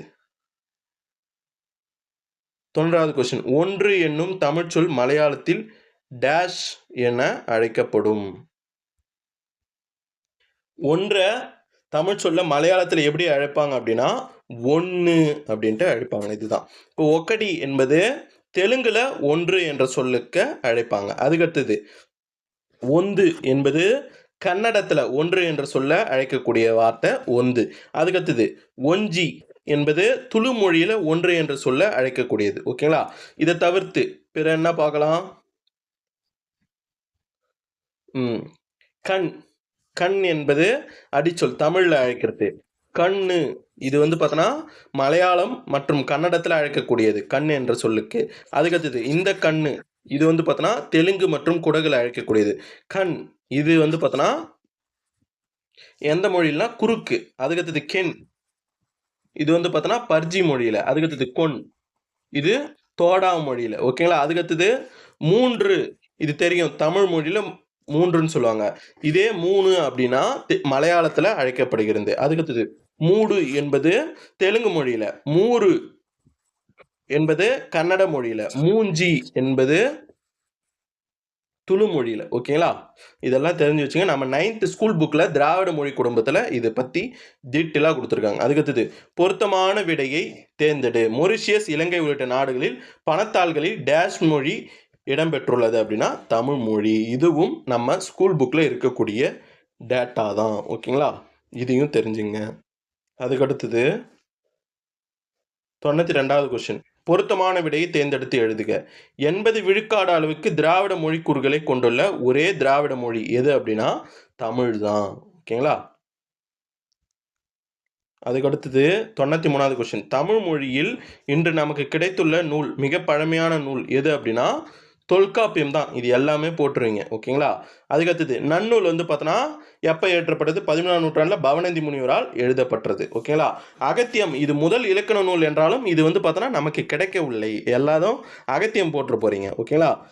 இது வீரகேசரி என்பது இலங்கையில் வெளிவரும் ஒரு புகழ்பெற்ற தமிழ் நாளிதழ் இது. ஓகேங்களா. வீரகேசரி என்பது. ஓகேவா. அதுக்கடுத்தது 94வது கொஸ்டின். கற்றோர் சென்ற இடமெல்லாம் சிறப்பு மேற்கொண்ட தொடர் இடம்பெற்றுள்ள நூல் எது அப்படின்னா மூதுரை. ஓகேங்களா. ஔவையார் எழுதிய மிகச்சிறந்த நீதி நூல் எதுனா மூதுரை. இந்நூல் பார்த்தோன்னா 31 வெண்பாக்கள் உள்ளன. மூதுரை என்பதற்கு என்ன பொருள் அப்படின்னா மூத்தோர் கூறும் அறிவுரை என்று பொருள். அதாவது இந்த பாடல் எப்படி ஆரம்பிக்குன்னா மன்னனும் மாசர கற்றோனும் சீர்தூக்கின் மன்னனின் கற்றோன் சிறப்புடையான் மன்னனுக்கு தன் தேசமெல்லாம் சிறப்பில்லை கற்றோருக்கு சென்ற இடமெல்லாம் சிறப்பு. அதாவது மன்னனுக்கு ஓகேங்களா மன்னனுக்கு பார்த்தோன்னா மன்னனுக்கும் இன்னொன்று யார் குற்றமில்லாமல் படித்தவனும் ஓகேங்களா நல்லா படித்தவனுங்க 2 பேரும் சீர்தூக்கி ஒப்பிட்டு பார்த்தீங்க அப்படின்னா மன்னன் தன்னுடைய நாட்டு எல்லைகளுக்குள்ள மட்டும்தான் சிறப்பாக இருப்பான். இந்த படித்தவன் இருக்கான் பற்றியா அவன் தன்னுடைய நாட்டு எல்லை மட்டும் இல்லாத அவன் எங்கெங்கெல்லாம் போகிறானோ ஓகேங்களா அவன் எங்கெங்கெல்லாம் போகிறானோ அவனுக்கு சிறப்பை தேடித்தரும். கற்றோருக்கு சென்ற இடமெல்லாம் சிறப்பு என்ற பாடியது யார் அப்படின்னா ஔவையார் தான். ஓகேங்களா. எந்த பாடல்? மூதுரை. ஓகேங்களா. கல்வியின் சிறப்பை மன்னனின் அதிகாரத்தோடு ஒப்பிட்டு பாடியவர் யார் அப்படின்னா ஔவையார், அதையும் தெரிஞ்சுங்க. அதுக்கடுத்தது கொன்றை வேந்தன், ஆத்திச்சூடி, நல்வழி, இது மூணுமே ஔவையார் எழுதிய பிற நூல்கள். ஓகேங்களா. அதுக்கடுத்தது இங்க பாருங்க, கொடுக்கப்பட்ட குறிப்புகளை கொண்டு நூலின் பெயரை கண்டறிய. கொஞ்சம் டிஃப்ரெண்ட்டாக இருக்குது பாருங்க. 11 கீழ்கணக்கு நூல்களில் ஒன்றாம். ஓகேங்களா. அப்போ 11 கீழ்கணக்கு நூல்களில் ஏதோ ஒரு நூல்னு சொல்லிட்டான். அதுக்கடுத்தது 400 பாடல்களை கொண்டது. அந்த நூலில் 400 பாடல்கள் கொண்டது எது எதுன்னு அப்படியே இது பண்ணிங்க. ஓகேங்களா. அதுக்கடுத்தது ஒவ்வொரு பாடலும் 4 அடிகள் கொண்டது. இந்த நூலில் வரக்கூடிய பாடல்கள் எல்லாமே 4 அடிகளை கொண்டது. இதன் ஆசிரியர் யாரு? மூன்றுரை அரையனார். மூன்றுரை அரையனார் பார்த்தாலே நம்மளுக்கு என்ன ஞாபகம் வரணும்? பழமொழி 400. ஓகேங்களா. மூன்றுரை அரையனார் என்னும் சமண முனிவரால் எழுதப்பட்ட நூல் தான் பழமொழி 400. இது 11 கீழ்கணக்கு நூல்களில் ஒன்று. இந்த நூல் 400 பாடல்களும் வெண்பா என்ற யாப்பால் ஆன 4 அடிகளை கொண்டவை. ஓகேங்களா. ஒவ்வொரு பாடலின் இறுதியிலும் இறுதி அடியில் வந்து பார்த்தோன்னா என்ன பண்ணியிருப்பாங்கன்னா பழமொழி கொண்டு முடிச்சிருப்பாங்க. ஓகேங்களா. அதுதான் இதோடைய தனி சிறப்பு. அதுக்கடுத்தது 96வது கொஸ்டின், சரியான விடையை தேர்க. திருக்குறள் போன்றே முப்பால் பகுப்பு கொண்ட நூல் எது அப்படின்னா எது? நாலடியார். அவ்வளோதான், ரொம்ப சிம்பிள். நாலடியார். திருக்குறளில் இருக்கக்கூடிய அறம்பொருள் இன்பம் என்ற முப்பால் பகுப்புகள் இந்த நாலடியாருக்கும் ஒன்று. 11 கீழ்கணக்கு நூல்களில் ஒன்றான நாலடியாரும் ஒன்று. அதுக்கு ஒரு சொல்லாடல் வருது. திருக்குறள் 2 அடிகளை கொண்டது, குறள்வெம்பால் ஆனது. நாலடியால் 4 அடிகளை கொண்டது, வெண்பாவால் ஆனது. ஓகேங்களா. அதாவது இதுக்கு வந்து பார்த்தோன்னா 4ம் 2ம் சொல்லுக்குருதி என்ற பழமொழி. இதில் 4ம் என்பதுனது நாலடியார், 2 என்பதுனது திருக்குறளை குறிக்கக்கூடியது. 2 அடிகள் கொண்டது இல்லையா, திருக்குறளை குறிக்கக்கூடியது. அதுக்கு அடுத்தது இது திருக்குறளை போலவே வாழ்க்கையின் அனைத்து தத்துவங்களையும் இது முப்பாலாக பிரித்து வழங்குவதால் நாலடியாரை என்னன்னு சொல்லுவாங்க? 4 அடி 400 வேளாண் வேதம் என்று அழைக்கப்படுது. ஓகேங்களா. இதையும் தெரிஞ்சுங்க. 4 அடி 400 வேளாண் வேதம் என்று அழைக்கப்படுகிறது. இதை தவிர்த்து பிற தகவல் பார்க்கலாமா நாலடியாரை பற்றி? நாலடியார் மொத்தம் இயல்கள் எத்தனை அப்படின்னா 11 இயல்கள். ஓகேங்களா. இதோடைய ஆசிரியர் சமண முனிவர்கள். ஓகேங்களா. இதோடைய பாடல்கள் வந்து பார்த்தோன்னா கடவுள் வாழ்த்து நீங்களாக 400 பாடல்களை கொண்டது. தொகுத்தவர் யாரு? பதுமனார். நூலை முப்பாலாக பகுத்தவர் யாருன்னு கேட்பாங்க. அவர் யாருன்னா தர்மர். நூலுக்கு உரை கண்டவர் யாருன்னா தர்மர் மற்றும் பதுமனார். இதோடைய பாவகை வெண்பா. ஓகேங்களா. இயற்றப்பட்ட காலம் சங்கம் மருவிய காலம். இந்நூலை ஆங்கிலத்தில் மொழிபெயர்த்தவர் யாரு? G U Pope. பாடல் அடிகள் 4 அடிகளை கொண்டது. பார்த்தாச்சு. கடல் வாழ்த்து பாடலை, இந்த நூலோடைய கடவுள் வாழ்த்து பாடலை பாடியவர் யாரு? பதுமனார். ஓகேங்களா. இதில் அறத்து பாடலில் மொத்தம் எத்தனை பாடல்கள் இருக்குது? 130 பாடல்கள் இருக்குது. பொருட்பாலில் 240 பாடல்கள். காமத்து பாடல் இருக்கு இல்லையா, அதில் வந்து பார்த்தோன்னா மொத்தம் 30 பாடல்கள் இருக்குது. அப்புறம் கடல் வாழ்த்து பாடல். ஓகேங்களா. இது எல்லாத்தையும் சேர்த்து 400 பாடல்கள். ஓகேங்களா. இது 11 கீழ்கணக்கு நூல்களில் ஒன்று. இந்நூல் முத்தரையார்களை பற்றி கூறுகிறது. அதுக்கடுத்தது இதில் குறிப்பிடுகின்ற வரிகள் சொல்கிறேன் பாருங்க. கல்விக்கு அழகே அழகு, இது நாலடியாரில் வரக்கூடிய வரிகள். கல்வி கரையில் கற்பவர் நாள் சில. அதுக்கடுத்தது கைக்குமாம் தேவரே தின்னினும் வேம்பு, ஒருவர் பொறை இருவர் நட்பு, மகனறிவு தந்தையறிவு. ஓகேங்களா. இது எல்லாமே திருக்குறளில் வரக்கூடிய நாலடியாரில் வரக்கூடிய வரிகள். அதுக்கடுத்தது 97வது கொஸ்டின், வினையால் வினையாக்கி கோடல் நனைகவுள், யானையால் யானை தற்றை குரட்பாவில் பயின்று வரும் அணி டேஷ். வினையால் வினையாக்கி கோடல் என்பதுனது ஒரு செயலை செய்யும் போது அதை கொண்டு மற்றொரு செயலையும் செய்து முடித்து கொள்ள வேண்டும். அதுக்கடுத்தது நனைகவுள் யானையால் யானை தற்றை என்பதுனது ஒரு யானையை கொண்டு, ஒரு காட்டு யானையை கொண்டு மற்றொரு காட்டு யானையை பிடிப்பது போன்றது. இதில் தற்று என்பது போன்றது என்ற பொருள் வரும். ஓகேங்களா. இப்போ ஃபர்ஸ்ட் என்ன சொல்றாங்க? ஓமேயம் சொல்லிட்டு இது ஓமை. நனைகவுள் யானை என்பது ஓமை சொல்லிட்டு அதுல சற்று என்ற ஓமை உருபு வெளிப்படையா வந்திருந்துச்சு அப்படின்னா, ஓகேங்களா. ஓமை உருபு வெளிப்படையா வந்துச்சுனாலே கண்ணமுன்னு என்ன பண்ணுங்க? ஓமை அணில் போட்டுருங்க. அவ்வளவுதான். அதுக்கு அடுத்தது பொருத்தமானதை தேர்ந்தெடுத்து எழுதுக. வறியவர்க்கு ஒன்று ஈவதே டேஷ், மற்ற எல்லாம் குறி எதிர்ப்பு நீரெது உடைத்து. இது ஈகை என்ற அதிகாரத்திலிருந்து வந்திருக்கு. ஓகேங்களா. வறியவர்க்கு ஒன்று ஈவதே ஈகை, மற்ற எல்லாம் குறியெதிர்ப்பு நீரது உடைத்து. இந்த குறளுக்கான பொருள் என்னன்னா, இல்லாதவருக்கு ஒரு பொருளை கொடுப்பதே உண்மையான கொடை. மற்றபடி பிற பயன் அல்லது பிற கைமாறு கருதி ஒருவருக்கு கொடுப்பது அனைத்துமே திரும்ப பெறும் நோக்கமுடைய, அதாவது கடனுதவி போன்ற தன்மையை கொண்டது. அவ்வளவுதான். ஓகேங்களா. இதுலனா ஒரு ஈகை. நம்ம நம்ம சேனலில் ஈகை என்ற அதிகாரமெல்லாம் டீட்டெயிலாக நடத்தி வீடியோ போட்டிருக்கோம், செக் பண்ணி பாருங்கள். அதுக்கடுத்தது பொருள் தருக. இன்னா சொல். இன்னா என்பது என்னது? துன்பம் அல்லது தீமை அல்லது பிறர் மனம் புண்படும்படி கொடிய தன்மை உடையது, அதுதான் இன்னா என்பது. ஓகேங்களா? இந்த மாதிரி இன்னா என்பதை குறிக்கக்கூடியது என்னது? கடும். ஓகேங்களா? கடும் சொல், அவ்வளோதான். அப்போ கடுஞ்சொல் என்று வரும். இன்னா சொல்னா கடுஞ்சொல், அவ்வளோதான். அதுக்கடுத்தது விடுபட்ட சொல்லை எழுதுக. அழுக்காறு அவா டேஷ் இன்னா சொல் 4 டேஷ் எது? இது அரண் வலியுறுத்தல வரக்கூடிய குறள். ஓகேங்களா? அழுக்காறு அவா வெகுளி இன்னா சொல் 4 இழுக்காறு இயன்றது அரண். ஓகேவா? இங்க என்ன வரணும்? வெகுளின்னு வரணும். ஓகேங்களா? இப்போ இதற்கான பொருள்லாம் தெரிஞ்சுங்க. அழுக்காறு என்பது எதை குறிக்குது அப்படின்னா பொறாமை. அதுக்கடுத்து அவா என்பது பேராசை. வெகுளி என்பது கோபம் அல்லது சினம் சொல்லுவாங்க. ஓகேங்களா? அதுக்கடுத்தது இன்னா சொல்னா இப்பதான் பார்த்தோம், கடுஞ்சொல். ஓகேங்களா? இந்த 4 தீய குணங்களும் இல்லாமல் ஒருவன் வாழும் வாழ்க்கையே உண்மையான அறம். ஓகேங்களா? அவ்வளோதான். இதுதான் இங்கே கொடுக்கப்பட்டுள்ளது. இதோட முடிஞ்சு போச்சு. இந்த 100 கொஸ்டினில் ஏதாவது டவுட் இருந்துச்சுன்னா கமெண்ட் பண்ணுங்கள், உங்களோட ரிவ்யூவை சொல்லுங்கள். நன்றி.